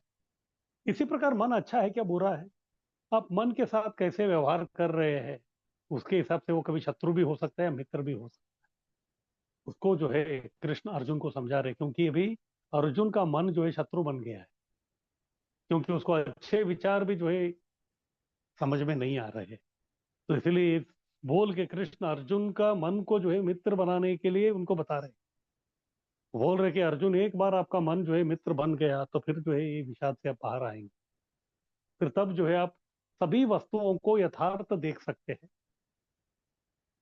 उद्धरेदात्मन आत्मानम न आत्मानम अवसादयेत, आत्मैव ही आत्मनो बंधु, आत्मैव रिपुरात्मनः। तो आत्मा क्या है उसके बारे में बता रहे हैं। उद्धरेत आत्मना आत्मानम, उद्धरेत आत्मना, उद्धरेत यानी कि उद्धार करना है किसका? आत्मा का, यानी कि जीवात्मा का। कैसे? आत्मानम।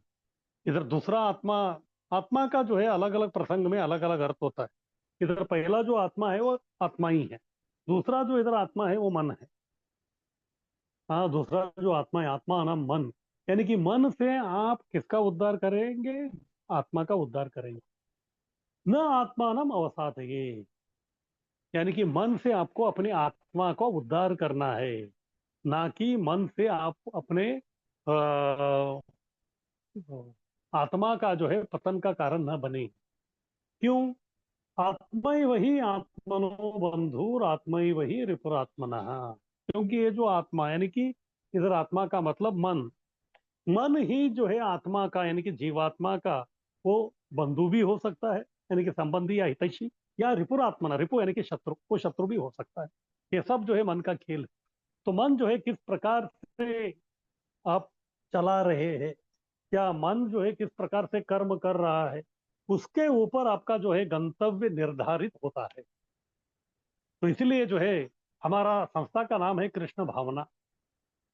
तो कृष्ण का कर्म संस्था नहीं है हमारा, कृष्ण भावना, यानी कि मन को जो है कृष्ण भावना भावित बनाना बहुत आवश्यक है।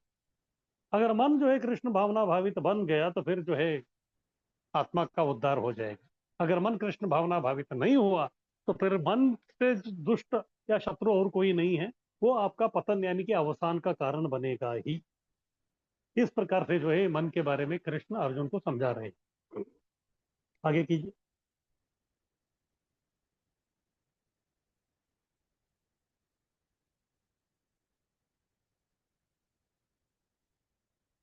अभी बता रहे कि मन का स्थिति क्या है। अहंकार वश भौतिकता में आसक्त हो गया है, तो इसीलिए वो शत्रु है। मन जो है जब इधर पहली बार उसका जो पतन हो गया तो तभी एक प्रकार से वो शुद्ध ही था। हाँ ठीक है, इधर किधर तो जो है थोड़ा एक प्रकार का मिथ्या अहंकार आया था, वो अपना स्वामी बनना चाहता था, तभी जो है उसका वो पतन का कारण हो गया। लेकिन जैसे उसका पतन हो गया तो तभी जो है इतना भी गया गुजरा नहीं था। लेकिन जैसे जैसे जो है दिन बीतते गए, भौतिकता के प्रति जो है, भौतिकता का संसार में रहते रहते रहते भौतिकता के प्रति वो ज्यादा से ज्यादा आसक्त होते गया, तो उतना जो है उसका क्या हो गया? पतन होता गया। फिर वो अपना शत्रु बन गया किसका? जीवात्मा का। और उतना जो है जीवात्मा जो है बंधन में आ गया। जीवात्मा का असली जो स्थान है वो आध्यात्मिक जगत है। लेकिन ये जो है कौन? मन हर बार जो है दगा देते हुए जो है उनको जाना ही नहीं दे रहा आत्मा को। कृष्ण भावना से मन भौतिकता से अनासक्त होगा, तभी वो मित्र बनेगा। तो फिर करना क्या है? उसी मन को जो हमको क्या करना है कि कृष्ण भावना में लगाना है, फिर वो भौतिकता से अनासक्त होगा, तभी वो मित्र है। ये मन जो है एक छोटा बालक के समान है। अभी छोटे बालक को आपने देखा होगा, वो जो बहुत ही हाइपर रहता है, यानी कि जो है खेलना उनका काम है। अगर खेलने नहीं देंगे तो फिर जो है रोना चालू हो जाता है। खेलना यानी कि शारीरिक, शरीर के अंगों से वो काम करना चाहते हैं, लेकिन शरीर के अंगों को आप रिस्ट्रिक्ट कर देते हैं, उनको जो है बंधन में डाल देते हैं, तो फिर जो है उनका सूक्ष्म जो इंद्रिय है वो काम करने लगते हैं, यानी कि वो रोना चालू कर देता है। यानी कि मन जो में जो है उनको अच्छा नहीं लगता है वो। तो फिर ठीक है, अभी बच्चा जो है उसको कुछ तो खिलौना देना है, लेकिन वो जो है चाकू मांग रहा है। अगर चाकू देंगे तो क्या है, उससे जो है वो हानि करवा के ले सकता है, लेकिन उसका हाथ पैर बांध के भी नहीं रख सकते, वो अच्छा नहीं है। या फिर उसको चाकू भी नहीं दे सकते, उसको कुछ ना कुछ तो खिलौना देना है, तो इसलिए क्या करना पड़ेगा, पहले से ही जो उसको कुछ तो खेलने के लिए अच्छा खिलौना दे दी, फिर उसका मन उसमें लगा रहेगा, तो फिर वो शांत रहेगा।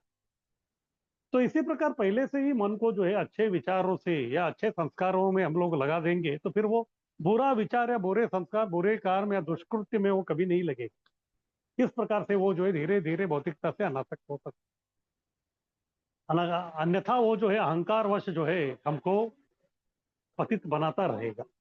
इसीलिए मन अहंकारवश भौतिकता से आसक्त हो गया तो फिर वो शत्रु है।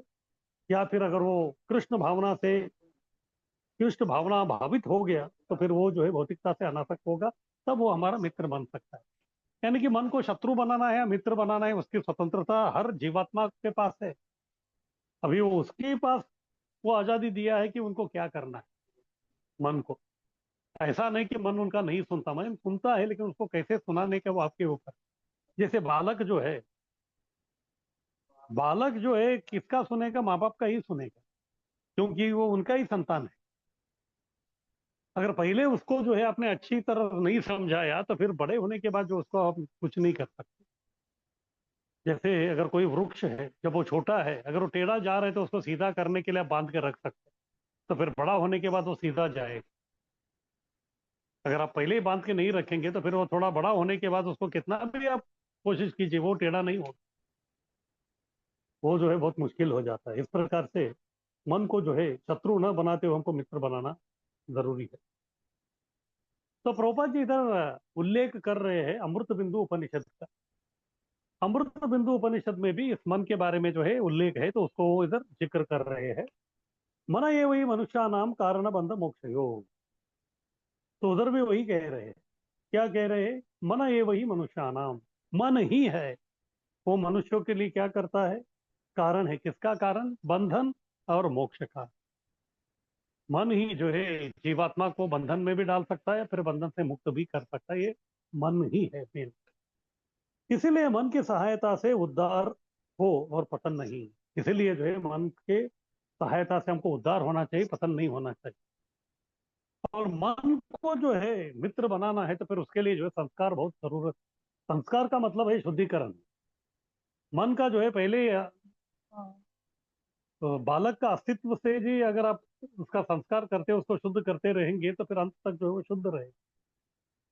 सबसे पहले जो है संस्कार होता है गर्भाधान संस्कार, यानी कि जब जीव अभी तक इस भौतिक जगत में आया ही नहीं, तब से जो है हमारा संस्कार आरंभ होता है।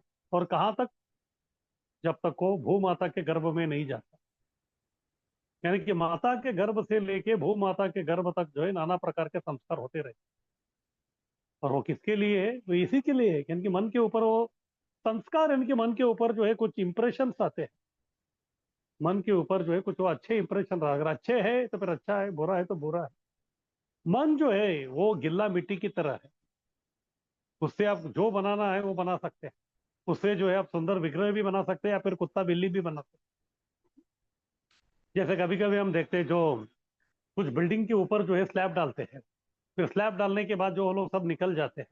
अगर उसी दिन जो है अगर कोई गली का कुत्ता जो है ऊपर आके स्लैब के ऊपर चलना आरंभ कर दिया, तो उसके निशान जो उधर जो रहते हैं वो जिंदगी भर ऐसे ही रहेंगे, वो कभी चेंज नहीं होते। तो इसी प्रकार से जो है बचपन में जो भी आप संस्कार डालते हैं, वो जो ऐसे ही रहेंगे, वो बड़े होने के बाद भी वो उसको जो हम लोग चेंज नहीं कर सकते। इसीलिए जो है मन की सहायता से हमको उद्धार होना है, यानी कि मन को कृष्ण भावना भावित बनाना पड़ेगा, अन्यथा पतन जो है निश्चित है। आगे कीजिए।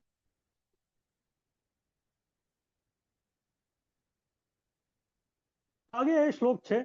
मन से जो है व्यक्ति की विविध प्रकार की गति होती है, क्योंकि मन ही जो है आपका गंतव्य, अगला जो गंतव्य है उसको वो निर्धारित करता है। अगर व्यक्ति जो है बहुत ही सद्गुणी है तो फिर उसका गंतव्य जो है अच्छा होगा। अगर व्यक्ति जो है दुर्गुणी है तो फिर उसका गंतव्य जो है बुरा होगा। इस प्रकार से मन ही जो है विविध प्रकार की गति हमको दिलाता है। बंधुरात्मा नस्तैव येनात्मैवात्मना जितः अनात्मनस्तु शत्रुत्वे वर्तेत आत्मैव शत्रुवत्। फिर से जो पिछले श्लोक में जो बोला था, मन जो है इतना महत्वपूर्ण है, तो इसलिए कृष्ण उसी को जो है फिर से इधर दोहरा रहे हैं। बंधुरात्मात्मनात्मस्य येनात्मैवात्मना जितः। आत्मा यानी कि इधर जो है मन, जिसका बंधु बनता है, यानी कि उसका हितैषी बनता है, किसका? ये नात्मय आत्मना जिता। जो व्यक्ति मन को जीता है, मन को जो व्यक्ति जीता है यानी कि जितेंद्रिय बना है, तो वो व्यक्ति का जो है मन बंधु है, यानी कि उसका हितैषी है। अनात्मनस्तु शत्रुत्वे वर्तेत आत्मैव शत्रुवत्। अगर वो उसके ऊपर विजय प्राप्त नहीं किया है, मन के ऊपर, तो फिर जो है वो मनमौजी बन गया है, तो फिर वो जो है शत्रु, वर्तेत आत्मैव शत्रुवत्, तो फिर वो जीवात्मा के प्रति जो है वो शत्रु के समान जो है वो शत्रुवत जो है वो व्यवहार करता है। अगर जीत गया है तो फिर मित्रवत व्यवहार करता है, अगर हार गया है तो फिर वो शत्रुवत व्यवहार करता है। तो इसीलिए जो है इन प्रकार है ना, मन को जो है जीतना बहुत आवश्यक है, यानी कि जितेंद्रिय बनना जो है बहुत आवश्यक है। जब तक वो नहीं होता तब तक व्यक्ति का जो है प्रगति नहीं हो सकती। आगे कीजिए।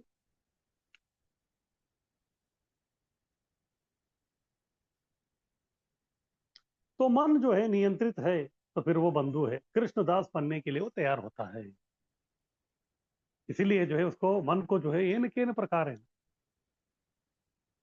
तो उसके लिए जो है भगवान ऐसे ही मन को कंट्रोल करो ऐसा नहीं बताया, उसके लिए भी जो बहुत सारा वैरायटी दी है हमको। नव विधा भक्ति: श्रवणम कीर्तनम विष्णु स्मरणम अर्चनम वंदनम पाद सेवनम दास्यम सख्यम आत्म निवेदनम। नव विधा में जो है जिस प्रकार आपको जो अच्छा लगे उस प्रकार का आप सेवा करके मन को जो है आप सेवा में लगा सकते हैं। इस प्रकार से जो उसको आप नियंत्रित करेंगे तो फिर आपका बंधु, यानी कि आपको सुनेगा, आपका हितैषी बनेगा।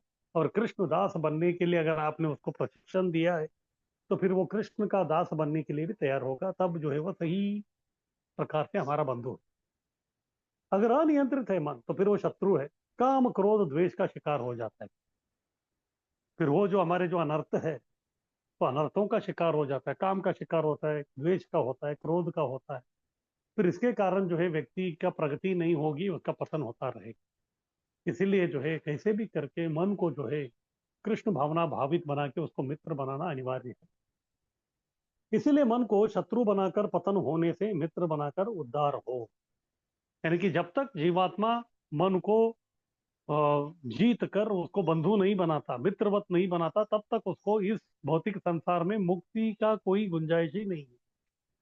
अगर कोई जीवात्मा इस भौतिक संसार में मुक्त होना चाहता है तो फिर उसको जो है अपना मन को मित्रवत यानी कि कृष्ण भावना भावित बनाना अनिवार्य है। कृष्ण भावना में कृष्ण शरण से मन अपने आप मित्र बनेगा। बाकी योग में जो है व्यक्ति को जबरदस्ती मन को जो है कंट्रोल करना पड़ता है, यानी कि आप ये मत खाओ, ये मत करो, ये करो, ये करो, ऐसा इस प्रकार मन न चाहते हुए भी जो जबरदस्ती उसको जो है सब करना पड़ता है। उसको अच्छा नहीं लगता लेकिन करना पड़ता है। लेकिन भक्ति में ऐसा नहीं है। भक्ति में जैसे हम मन को जो है कृष्ण के सेवा में लगाते हैं, क्योंकि उसके लिए वो स्वाभाविक, एक दृष्टि से देखा जाए मन को जो है भक्ति करना स्वाभाविक है। भक्ति छोड़ के दूसरा काम करना उसके लिए मुश्किल है, लेकिन हम लोगों ने उसको प्रशिक्षण नहीं दिया है तो फिर इसलिए वो बिगड़ गया है। तो इसलिए जैसे हम उसको जो है कृष्ण भावना भावित में लगाएंगे तो फिर वो जो है, क्योंकि कृष्ण भावना जो है सच्चिदानंद है, तो मन को भी आनंद मिलने लगेगा तो फिर वो काम करने के लिए तैयार हो। जैसे जब तक मन को कोई भी काम में आनंद नहीं आता, संतुष्टि नहीं आता, तब तक वो उसके प्रति जो है विरोध प्रकट करेगा, मैं ये नहीं करूंगा। लेकिन जैसे ही जो है उसको उधर का उन्नत रस या फिर जो है थोड़ा भी जो अच्छा लगेगा, तो फिर आपको बोलने का कोई जरूरी नहीं, अपने आप वो करेगा। जैसे बच्चा जो है पहला दिन अगर उसको जो है स्कूल भेजना है तो फिर वो नहीं जाता, तो माँ को जो है क्या क्या नहीं करना पड़ता उसको स्कूल भेजने के लिए। लेकिन वही बालक जो है जब बड़ा हो जाता है, कॉलेज जाने लगता है, तो फिर जो है घर वालों बोलने की जरूरी नहीं, खुद जो है जाने के लिए तैयार होता है। कभी कभी संडे भी जाता है, तो घर वाले पूछते हैं, अरे आज तो संडे, कहाँ जा रहे हैं? वो बोलते कि नहीं, स्पेशल क्लास। क्यों? क्योंकि अभी जो है उसका मन मित्रवत हो गया, पहले शत्रुवत था। तो इसी प्रकार से मन को जो है हमको अच्छे विचारों में, अच्छे सत्कर्मों में हम लगाएंगे, तो फिर वो हमारा उद्धार करेगा, अन्यथा हमारा पतन होगा। कृष्ण भावना में, कृष्ण शरण से मन अपने आप मित्र होगा। कृष्ण शरण, कृष्ण, कृष्ण कौन है? ऋषिकेश। और मन भी जो है एक वृश्चिक है। वृश्चिक यानी कि वो इंद्रिय है। तो हम अपने ये सभी इंद्रिय और मन सब कुछ जो है भगवान को ही निछावर कर दिया, तो वही तो कंट्रोलर है उनके इंद्रियों के। यानी कि जैसे हम भक्ति करना आरंभ करेंगे, भगवान को बोलेंगे कि बस हम आपके हैं, तो फिर इंद्रियों और मन को जो है किस प्रकार से कंट्रोल करना, नियंत्रित करना है, वो उनकी काम है, वो कर लेंगे। फिर हमको जो है ज्यादा टेंशन लेने की आवश्यकता नहीं। इसीलिए प्रभुपाद जी समझा रहे हैं कि कृष्ण भावना में, कृष्ण शरण जैसे हम लेते हैं, तो मन अपने आप मित्र बनने लगता है। फिर तभी जो हमको मन के ऊपर जो है ज्यादा कसरत करने की आवश्यकता नहीं है। आगे की।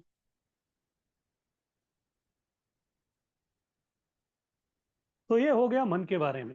मन को जो है इन किन प्रकार है ना, हमको कृष्ण भावना भावित मित्र बनाना बहुत जरूरी है। वो अगर बन गया तो फिर जो है बाकी सब काम अपने आप हो जाएंगे, अन्यथा जो है बहुत मुश्किल है। तो ठीक है, किसी का कुछ प्रश्न है तो पूछ सकते हैं।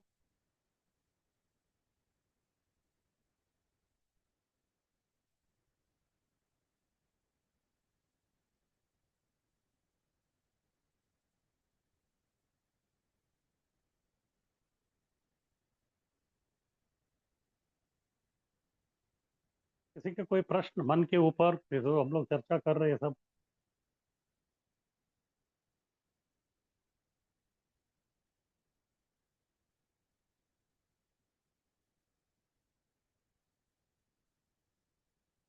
तो ठीक है, इसका मतलब सबका मन नियंत्रण में है, मित्रवत है, बंधु है, तो इसलिए किसी का कुछ प्रश्न नहीं है अपने।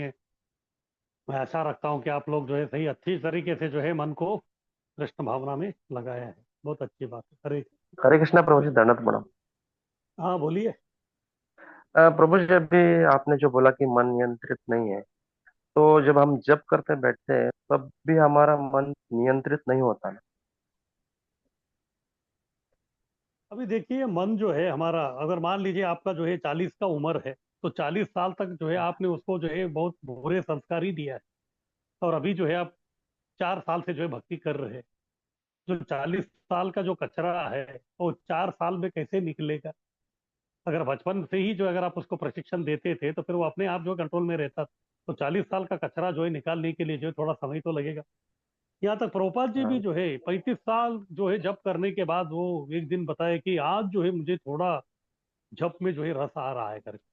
अगर प्रभुपाद जैसा व्यक्ति ऐसे बोल रहे तो फिर हम कौन से खेती के मूली हैं? लेकिन हमको जो है हताश नहीं होना है, बस हमको जो है प्रयास करते रहना। कम से कम हम लोग जो है बस देर आए दुरुस्त आए। हाँ, कम से कम जो है अभी हम लोग उस कार्य में हैं हम लोग, तो एक दिन जो है आएगा कि वो सब हो जाए। भले कितना भी कठिन क्यों ना हो, हम लोग जो है लगे रहेंगे, बस करते रहेंगे। पर एक दिन जो है जो योगारूढ़ जो अवस्था है, योग सिद्ध का जो अवस्था है, उसमें हम लोग आएंगे। कठिनाई तो आएगा, अरे मन जो है कंट्रोल ही नहीं हो रहा है, क्यों जपा करने का, ऐसा नहीं। वो नहीं होगा, वो तो है, लेकिन कम से कम हम कर तो रहे हैं, भगवान भी देख रहे हैं। फिर अंत में जो है भगवान भी हमको मदद करेंगे, योगक्षेम मोहम में। तब जाके जो है मन के ऊपर हम लोग नियंत्रण साध सकते जी जी प्रभु। हरे कृष्णा, धन्यवाद प्रभु। हैं।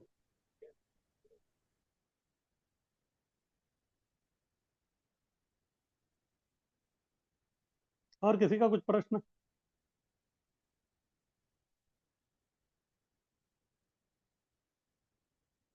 तो ठीक है, आगे बढ़ते हैं हम लोग।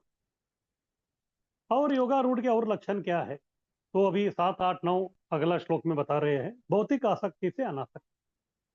तो ये व्यक्ति को जो है भौतिकता में जो है कोई आसक्ति नहीं है, बिल्कुल जो है वो व्यक्ति अनासक्त है। आगे कीजिए।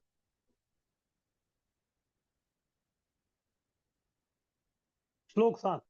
मन नियंत्रित जितात्मा के लक्षण क्या है? जित आत्मा, फिर से इधर आत्मा का मतलब मन है, यानी कि जो व्यक्ति अपने मन को कंट्रोल किया है, उसको नियंत्रित किया करके वो जितात्मा बना है, जितेंद्रिय बना है, उस व्यक्ति के लक्षण क्या है? तो ये सब लक्षण क्यों बता रहे हैं कृष्ण अर्जुन को? क्योंकि मन जो है अर्जुन का नियंत्रण में नहीं है, इसलिए बोल रहे कि आपको जो है मन नियंत्रण करना है, और मन नियंत्रण करके आपको जितात्मा बनना है। जब तक आप वो नहीं करते तब तक जो है ये मन जो है आपका मित्र नहीं बन सकता, और ये आपको उद्धार नहीं कर सकता। अगर आप जो है मन का गुलाम बन जाएंगे तो फिर ये आपके लिए अच्छा नहीं है। ये सब बताने के लिए वो बता रहे कि अर्जुन को आपको मन को कंट्रोल करना है, और मन कंट्रोल किया हुआ जो जितात्मा है उसके लक्षण क्या है, यानी कि ये सब लक्षण जो है अर्जुन को प्राप्त करना है, उसके लिए प्रयास करना है। जितात्मनः प्रशांतस्य परमात्मा समाहितः शीतोष्ण सुख दुखेषु तथा मानापमानयो। तो ये जो व्यक्ति है कौन? जितात्मा, मन को कंट्रोल किया हुआ व्यक्ति, उसके लक्षण बता। सबसे पहले जितात्मा, यानी कि जितात्मा कौन है? सबसे पहला प्रशांत से, उसका मन प्रशांत है। तो अर्जुन को बोल रहे कि आपका मन प्रशांत नहीं है, इसका मतलब आप जितात्मा नहीं है, क्योंकि मन आपका इतना विचलित है, तो इसलिए जो है आप रो रहे हैं, विषाद कर रहे हैं। और ये व्यक्ति का मन प्रशांत है। क्यों प्रशांत है? क्योंकि मन कहाँ लगा है? परमात्मा समाहित। इसका मन जो है परमात्मा से समाहित हो गया है, यानी कि परमात्मा के ऊपर लगन है इनका।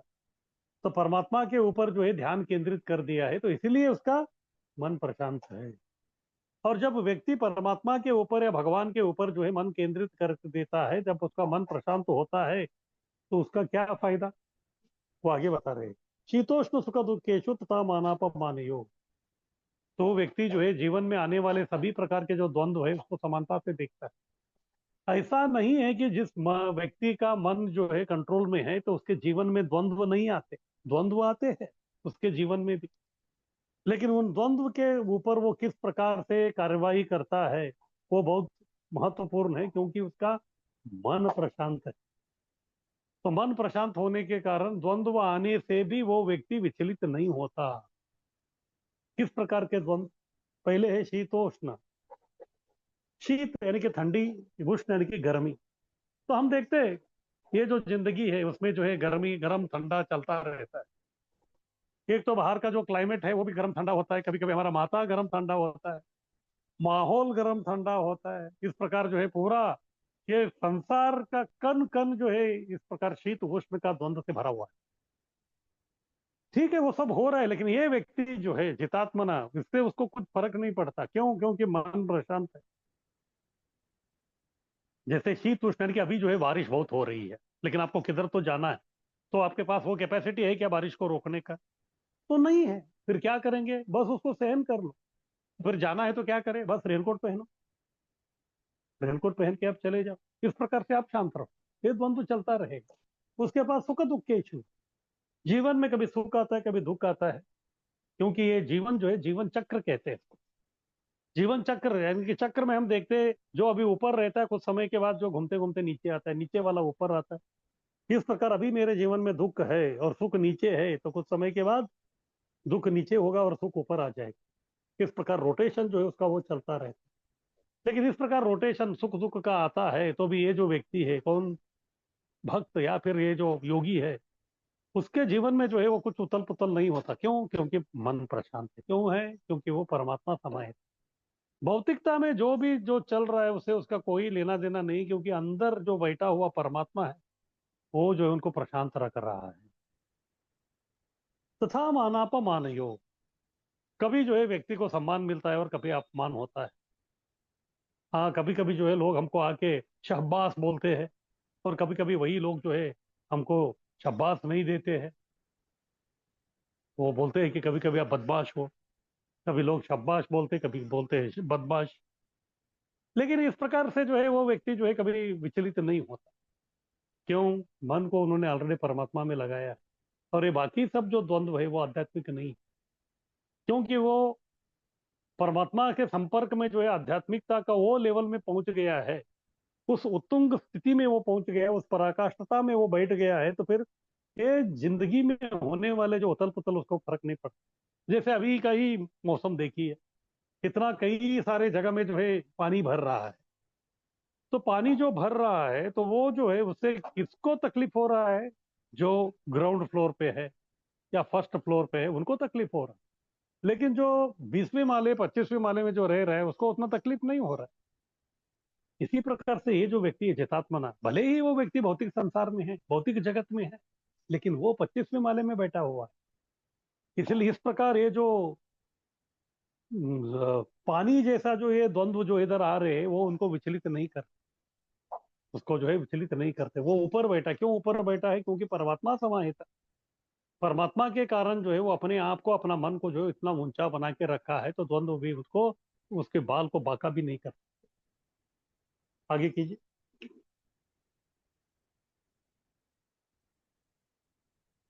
प्रशांत मना, मन परमात्मा के आदेश पालन करने से प्रशांत होगा। जैसे है परीक्षित महाराज का ही उदाहरण दीजिए। परीक्षित महाराज जो है वो प्यासे थे, फिर वो गए शमीक ऋषि के आश्रम में, फिर जो है उधर एक भगवान की इच्छा से जो है वो अपना मन को कंट्रोल नहीं कर पाए, तो फिर उधर सांप डाल दिया। कभी कभी जो है भक्त के जीवन में जो कुछ इंस्टेंट इस प्रकार से वो होते हैं, लेकिन बाद में उनको ये अच्छा नहीं लगता हो।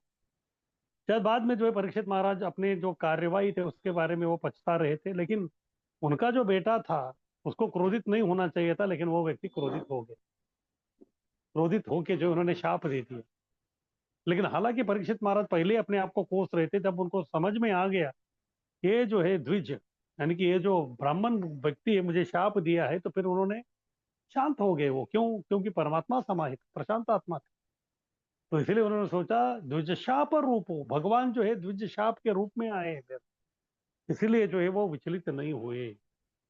इस प्रकार से मन परमात्मा के आदेश पालन करने से वो प्रशांत होगा।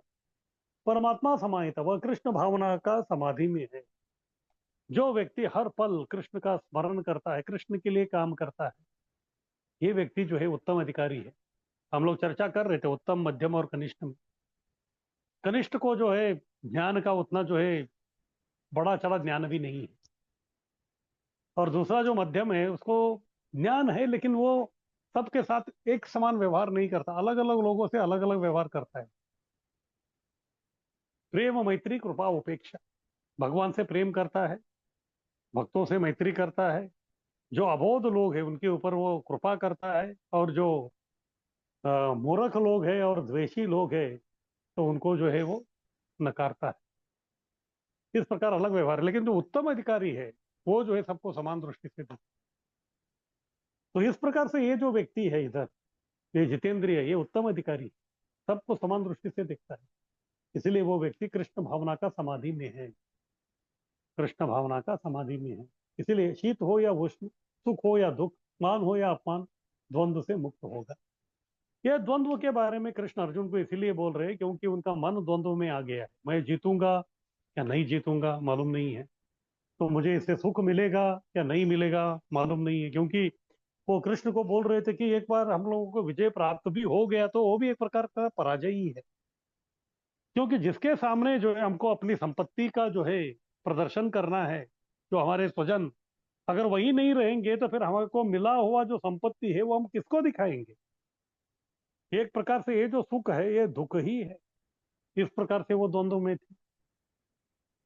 फिर बाद में जो है अभी वो समझ रहे थे कि मैं जो है इनको मान देने के लिए जो है यहाँ से निकलने वाला हूं।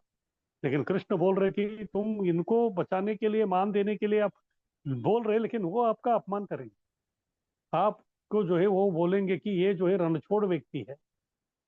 इस प्रकार से वो द्वंद्व आने वाले हैं। और ये द्वंद्व आपको जो आएंगे आप उसको संभाल नहीं पाएंगे। क्यों? आपका मन प्रशांत नहीं है। और आपका मन क्यों प्रशांत नहीं है? क्योंकि वो परमात्मा समाहित नहीं है, कि आपका मन परमात्मा से जुड़ा हुआ नहीं है। आपका मन अभी परमात्मा से जुड़ा हुआ न होने के कारण वो जो है अशांत है। इस कारण अलग अलग प्रकार के द्वंद्व को आप झेल रहे हो। तो इसका फिर उपाय क्या है? उपाय यही है कि उनको जो है मन को कृष्ण के सेवा में लगाना है, यानी कि युद्ध करना पड़ेगा। जैसे वो युद्ध करेंगे तो फिर अशांत मन प्रशांत हो जाएगा। अशांत मन जैसे प्रशांत हो जाएगा, इस प्रकार ये जो मन जो द्वंद्व को देख रहा है वो सब जो है निकल जाएंगे। क्योंकि द्वंद्व आता किधर है? वो सब मन में ही आता है। इस प्रकार का द्वंद्व को हम लोग मन में ही देखते हैं। और अगर मन प्रशांत है तो द्वंद्व जो है उसको कुछ नहीं कर सकता। लेकिन अगर मन अशांत है तो फिर द्वंद्व जो है उसको पूरा विचलित कर देते। इस प्रकार से अभी अर्जुन का मन विचलित है, इसलिए उनको बता रहे हैं कि आप भी परमात्मा समाहित हो जाइए। मन शांत हो जाएगा तो फिर इस प्रकार का द्वंद्व से आप मुक्त हो जाएंगे। आगे कीजिए। आगे है श्लोक 8वां। और अन्य लक्षण, ये जो जितेंद्रिय या योगी उसके बता रहे हैं। ज्ञान विज्ञान तृप्तात्मा कूटस्थो विजितेंद्रिय युक्त इति उच्यते योगी समलोष्टाश्म कांचन। और इसके अन्य जो ऊंचे लक्षण है उसके बारे में बता रहे हैं। तो ये व्यक्ति तृप्तात्मा है, इसका मन जो है तृप्त है, इसलिए वो प्रशांत है। तो मन तृप्त क्यों है, वो बता रहे हैं कि ज्ञान विज्ञान तृप्तात्मा, इस व्यक्ति को पूरा ध्यान मालूम है और विज्ञान भी मालूम है। तो ज्ञान और विज्ञान क्या है? ज्ञान यानी कि इस भौतिक संसार का जो विषय है वो है ज्ञान। और विज्ञान यानी कि आध्यात्मिक जगत का जो विषय है वो विज्ञान। यानी कि ये जो व्यक्ति है इनको भौतिक संसार के बारे में भी मालूम है और आध्यात्मिकता के बारे में भी मालूम है। क्योंकि इस व्यक्ति को आध्यात्मिकता के बारे में मालूम है, इसलिए भौतिकता से आने वाले जो भी उथल पुथल है वो उसको विचलित नहीं करते।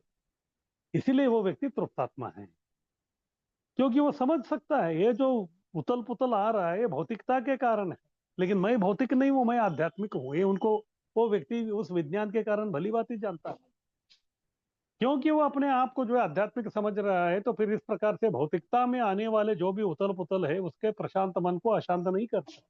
इसलिए वो व्यक्ति तृप्तात्मा है। इस प्रकार से वो तृप्त है कि इस ज्ञान और विज्ञान के बलबूते पे वो जो है अपने मन को जो है कंट्रोल करके अपना जीवात्मा जो है उसको जो है वो पूरा बंध मुक्त करा सकता है, आध्यात्मिक जगत में लेके जा सकता है। क्योंकि ये व्यक्ति ज्ञान विज्ञान तृप्तात्मा है, यानी कि इसको भौतिक ज्ञान और आध्यात्मिक ज्ञान मिला है और इससे वो व्यक्ति तृप्त है। इसीलिए द्वंद्व में भी वो कुटस्थ है। कुटस्थ यानी कि विचलित नहीं होना, स्थिर होना। कूट यानी कि एक प्रकार से पर्वत को भी कूट बोलते हैं, जैसे त्रिकुट है, त्रिकुट में जो है 3 शिखर है। इसी प्रकार से कूट यानी कि पर्वत, पर्वत हमेशा अचल रहता है। स्थ, स्थ यानी कि जो है वो बस अचल रहता है, इसीलिए कूटस्थ। कूटस्थ यानी कि इस प्रकार का द्वंद्व में भी वो विचलित नहीं होता। क्यों? क्योंकि उसके पास ज्ञान विज्ञान सब कुछ है और ज्ञान विज्ञान के कारण वो पूरा तृप्त है। इसीलिए जो कूटस्थ है यानी कि वो अचल है, जो भी द्वंद्व आएंगे उसके में वो अचल है।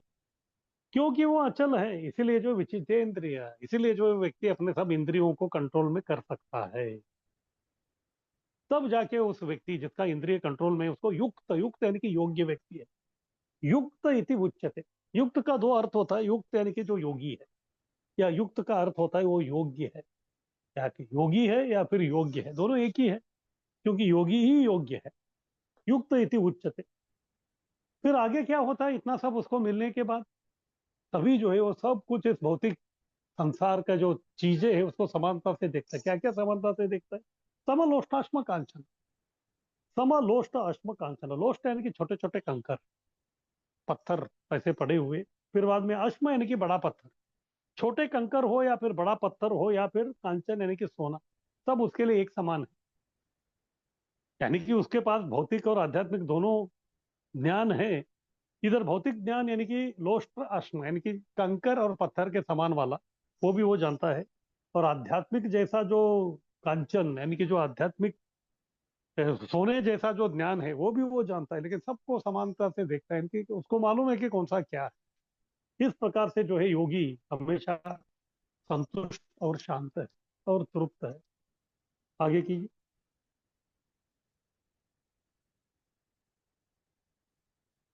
ज्ञान विज्ञान तृप्तात्मा, ये जो योगी है विजितेंद्रिय, वो तृप्त व्यक्ति है। क्यों? उसके पास ज्ञान और विज्ञान दोनों।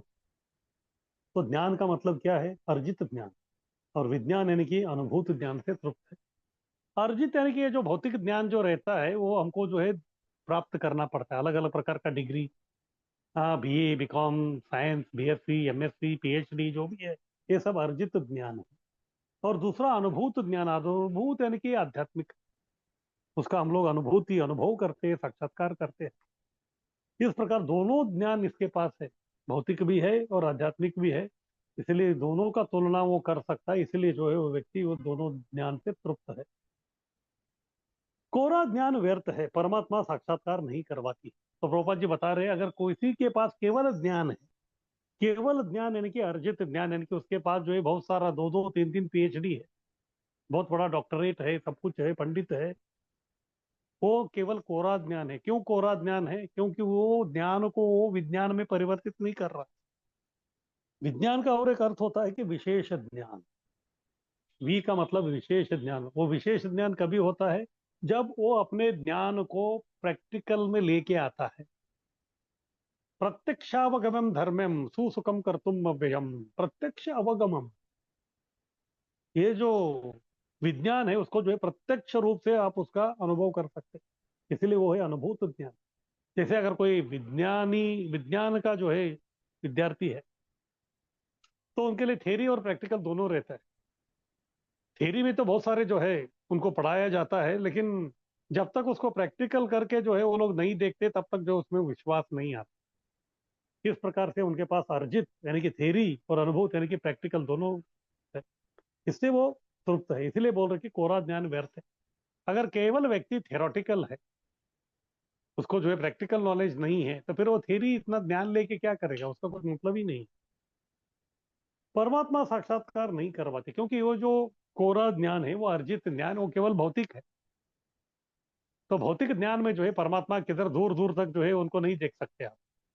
इसलिए जो है वो परमात्मा साक्षात्कार नहीं करवाता। और जब वो परमात्मा साक्षात्कार नहीं है, तो फिर व्यक्ति परमात्मा समाहित नहीं है। जब वो परमात्मा समाहित नहीं है, तो फिर वो ना तृप्त हो सकता है ना शांत हो सकता है। तब जो है द्वंद्व उसको सताते रहते हैं। विज्ञान से तृप्त बनता है। हाँ, इधर बता रहे हैं कि ज्ञान से अतृप्त और विज्ञान से तृप्त बनता है व्यक्ति। तो वो तृप्तात्मा इसीलिए है क्योंकि उसको अनुभूत ज्ञान है, उसके पास साक्षात्कारी ज्ञान। दिव्य ज्ञान से संकल्पबद्ध हो जाता है। क्या संकल्प है?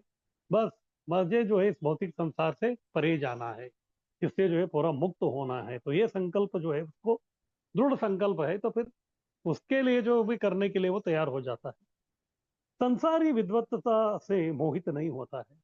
तो ठीक है, संसार में वो देखता है कि बहुत सारे लोग जो ये कॉलेज वो कॉलेज, इतना पीएचडी उतना पीएचडी सब ले रहे हैं, तो उससे जो उसका कोई लेना देना नहीं, उसमें जो एक रस ही नहीं उसका।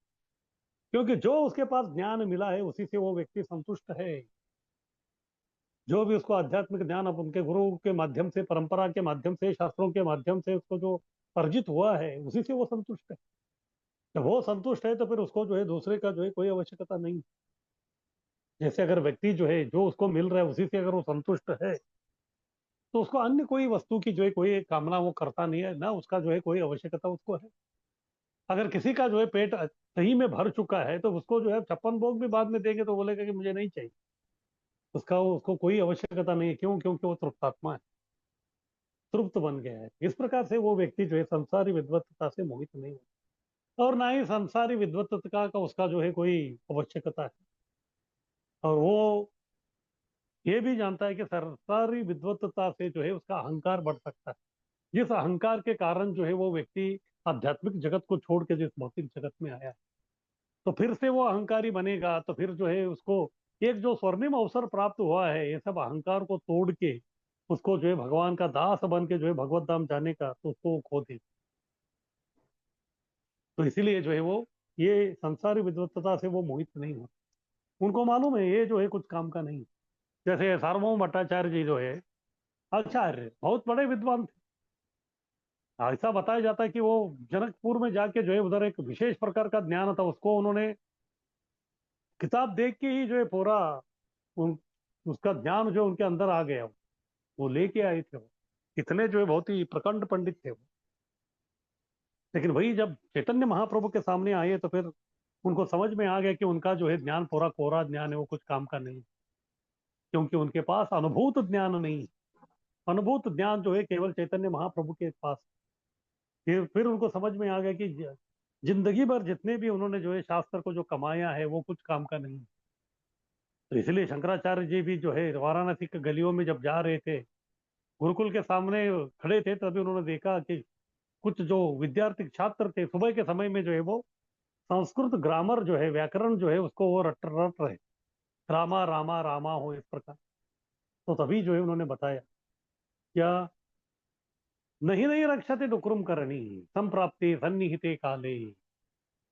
संप्राप्ते सन्निहिते काले, संप्राप्ते और सन्निहिते काले यानी कि अंतिम समय में जो है व्यक्ति का ये जो डुक्रुम करने आपका चल रहा है व्याकरण, ये व्याकरण यानी कि ये जो अर्जित ज्ञान है आपको कुछ काम नहीं करे। तो इसलिए क्या करना है, इसलिए आगे बोला उन्होंने, बस भज गोविंदम भज गोविंदम मूढ़मति। उनको बता दिया कि बस आप गोविंद का भजन कीजिए, बस यही जो आपको बचाएगा। इस प्रकार से ये जो व्यक्ति ज्ञान विज्ञान तत्वात्मा जो योगी है, वो इस प्रकार का संसारी विद्वत्ता से वो कतई ही मोहित नहीं होता, कतई ही वो मोहित नहीं होता। आगे कीजिए।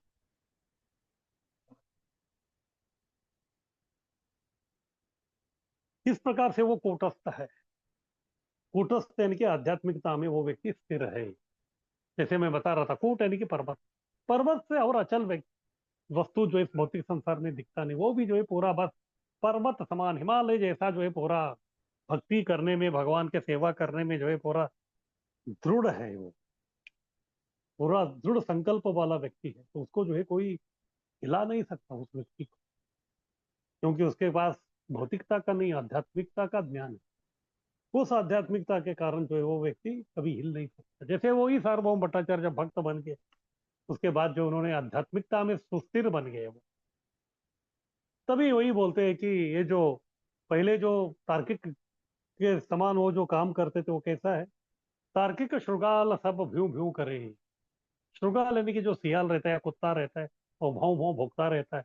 इस प्रकार से ये जो तार्किक जो लोग हैं वो भी भोंकते रहते हैं, वो क्या भोंक रहे हैं उनको ही समझ में नहीं आता। उससे ना उसकी भलाई होती है ना दुनिया की भलाई होती है।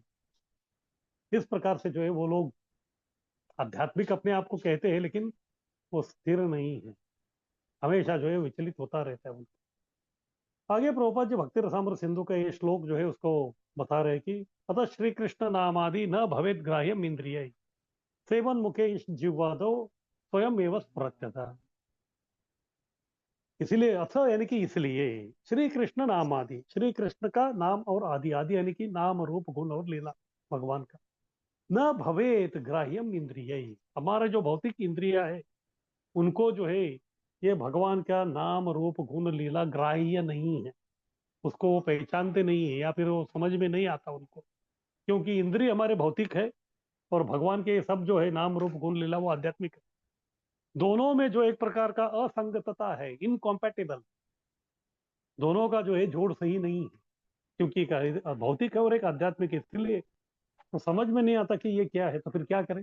सेवन मुखे ही जिह्वा दो, तो आपको क्या करना पड़ेगा, ये जो भौतिक कलुषित इंद्रिय है उसको आपको शुद्ध करना पड़ेगा। फिर शुद्ध कैसे करें, शुद्ध जो आपको उसके लिए सेवा करना पड़ेगा। फिर सेवा कहाँ से आरंभ करें, जिह्वा दो, जिह्वा से जो आपको आरंभ करना है। सेवन मुखे ही जिह्वा दो स्वयं एवं स्फुरच्चत, जैसे जैसे जो है जिह्वा से आप जो है ये सेवा करना आरंभ करेंगे तो स्वयं भी आपको मालूम हो जाएगा कि भगवान का नाम रूप गुण लीला जो है किस प्रकार से आध्यात्मिक है। तो फिर सेवन मुखे जिह्वा दो, जो फिर जिह्वा का काम क्या है, तो जिह्वा का काम है जप करना।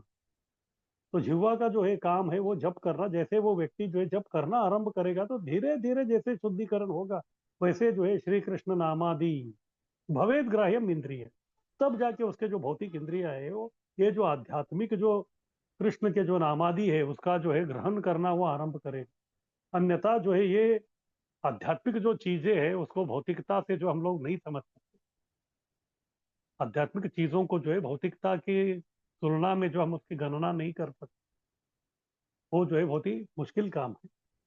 इसलिए भगवान के नाम रूप दूषित इंद्रियां नहीं जान सकते, सेवा में ही जानेंगे। तो इसीलिए जो है हम, जो भी नया व्यक्ति आता है तो फिर उसको जो हम लोग मानसिकता का या बौद्धिकता का जो हम लोग सेवा नहीं देते। ऐसा नहीं कि चलो अच्छा हो गया आप आ गए, आज प्रवचन कर देने के लिए कोई नहीं था आप बैठ जाइए, नहीं। या फिर उनको बोलेंगे कि चलो अच्छा हो गया आप आ गए, मेरा ये समस्या था आप बताइए, नहीं।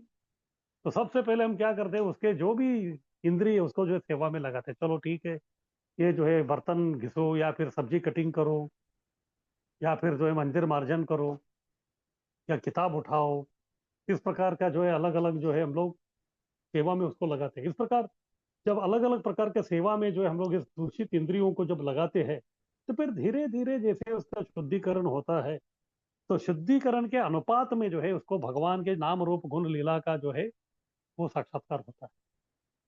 जिस हद तक अगर 10% जो है वो शुद्ध हो गए, तो फिर 10% उसको साक्षात्कार होगा भगवान के नाम आदि का। जितना जितना वो आगे आगे शुद्ध होता जाएगा, उतना उतना जो उसका शुद्धिकरण होगा, और उतना ही जो है साक्षात्कार का स्तर उसका जो है बढ़ते जाएगा। इस प्रकार से वो व्यक्ति कुटस्थ बनेगा, यानी कि स्थिर बनेगा, जो भी भक्ति कर रहा है उस आगे की।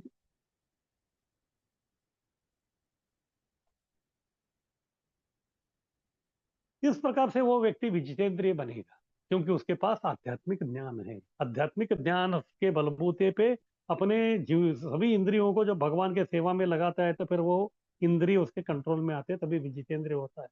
इंद्रिय उसके वश में होंगे। क्यों? क्योंकि वो सभी को सेवा में लगा रहे भगवान के। तब जाके जो उसका जो दृष्टिकोण है वो बदल जाता है, क्योंकि उसके पास भौतिक आध्यात्मिक दोनों ज्ञान है। समलोष्टाश्म कांचन, लोष्ट यानी कि कंकर, अश्म यानी कि पत्थर, और कांचन यानी कि सोना, इनको एक समान देखता है। देखिए, एक दृष्टि से देखा जाए, ये कंकर पत्थर सोना ये सब जो है जमीन से यानी कि मिट्टी से ही आता है। मिट्टी के अंदर ही सब है। तो कुछ जो है मिट्टी का धरती का जो एक अंश है, वो कंकर के रूप में प्रकट होता है। कुछ जो है बड़े कंकर यानी कि पत्थर के रूप में प्रकट होते हैं। उसी प्रकार से जो है जो सोना है वो भी जो है मिट्टी से ही आ रहा है, यानी कि तीनों जो है मिट्टी से ही आ रहे हैं, अंत में वो मिट्टी में ही मिलेंगे। इसीलिए जो है ये व्यक्ति भविष्य को भी जो देख सकता है, तो इसीलिए जो है वो व्यक्ति वर्तमान में भी उनको भविष्य की तरह ही देख रहा है। पहले ये तीनों वस्तु मिट्टी में थे, अभी थोड़ा अलग दिख रहे हैं, लेकिन अब बाद में जो फिर से मिट्टी में ही मिलेंगे। जो पहले मिट्टी में थे बाद में मिट्टी में मिलने वाले हैं, तो फिर उनको बीच में जो है जब हम देख रहे हैं, तो फिर उनको मिट्टी से अलग क्यों समझे? इस प्रकार से ये व्यक्ति जो है सबको जो एक समान देखता है, भले ही वो कंकर क्यों ना हो, पत्थर क्यों ना हो, या सोना क्यों ना हो। भौतिक ज्ञान तथा तर्क उसके लिए पत्थर के समान है। यानी कि ये व्यक्ति सोने जैसा उसके पास साक्षात्कारी ज्ञान है, इसलिए वो व्यक्ति कंकर पत्थर जैसा भौतिक ज्ञान के प्रति कभी आसक्त नहीं होता। इस प्रकार भौतिक ज्ञान और तर्क जो उसके लिए पत्थर के समान है। जैसे रोड पे जो बहुत सारे कंकर पत्थर पड़े रहते, तो कोई उसको उठा के अपने तिजोरी में नहीं रखता। अगर वही किसी का सोने की अंगूठी गिरा है, तो फिर तुरंत उसको उठा के जो है तिजोरी में रखता है, क्योंकि उसका मूल्य अलग है। इस प्रकार हर वस्तु का जो है ये व्यक्ति मूल्य को समझता है। आगे कीजिए।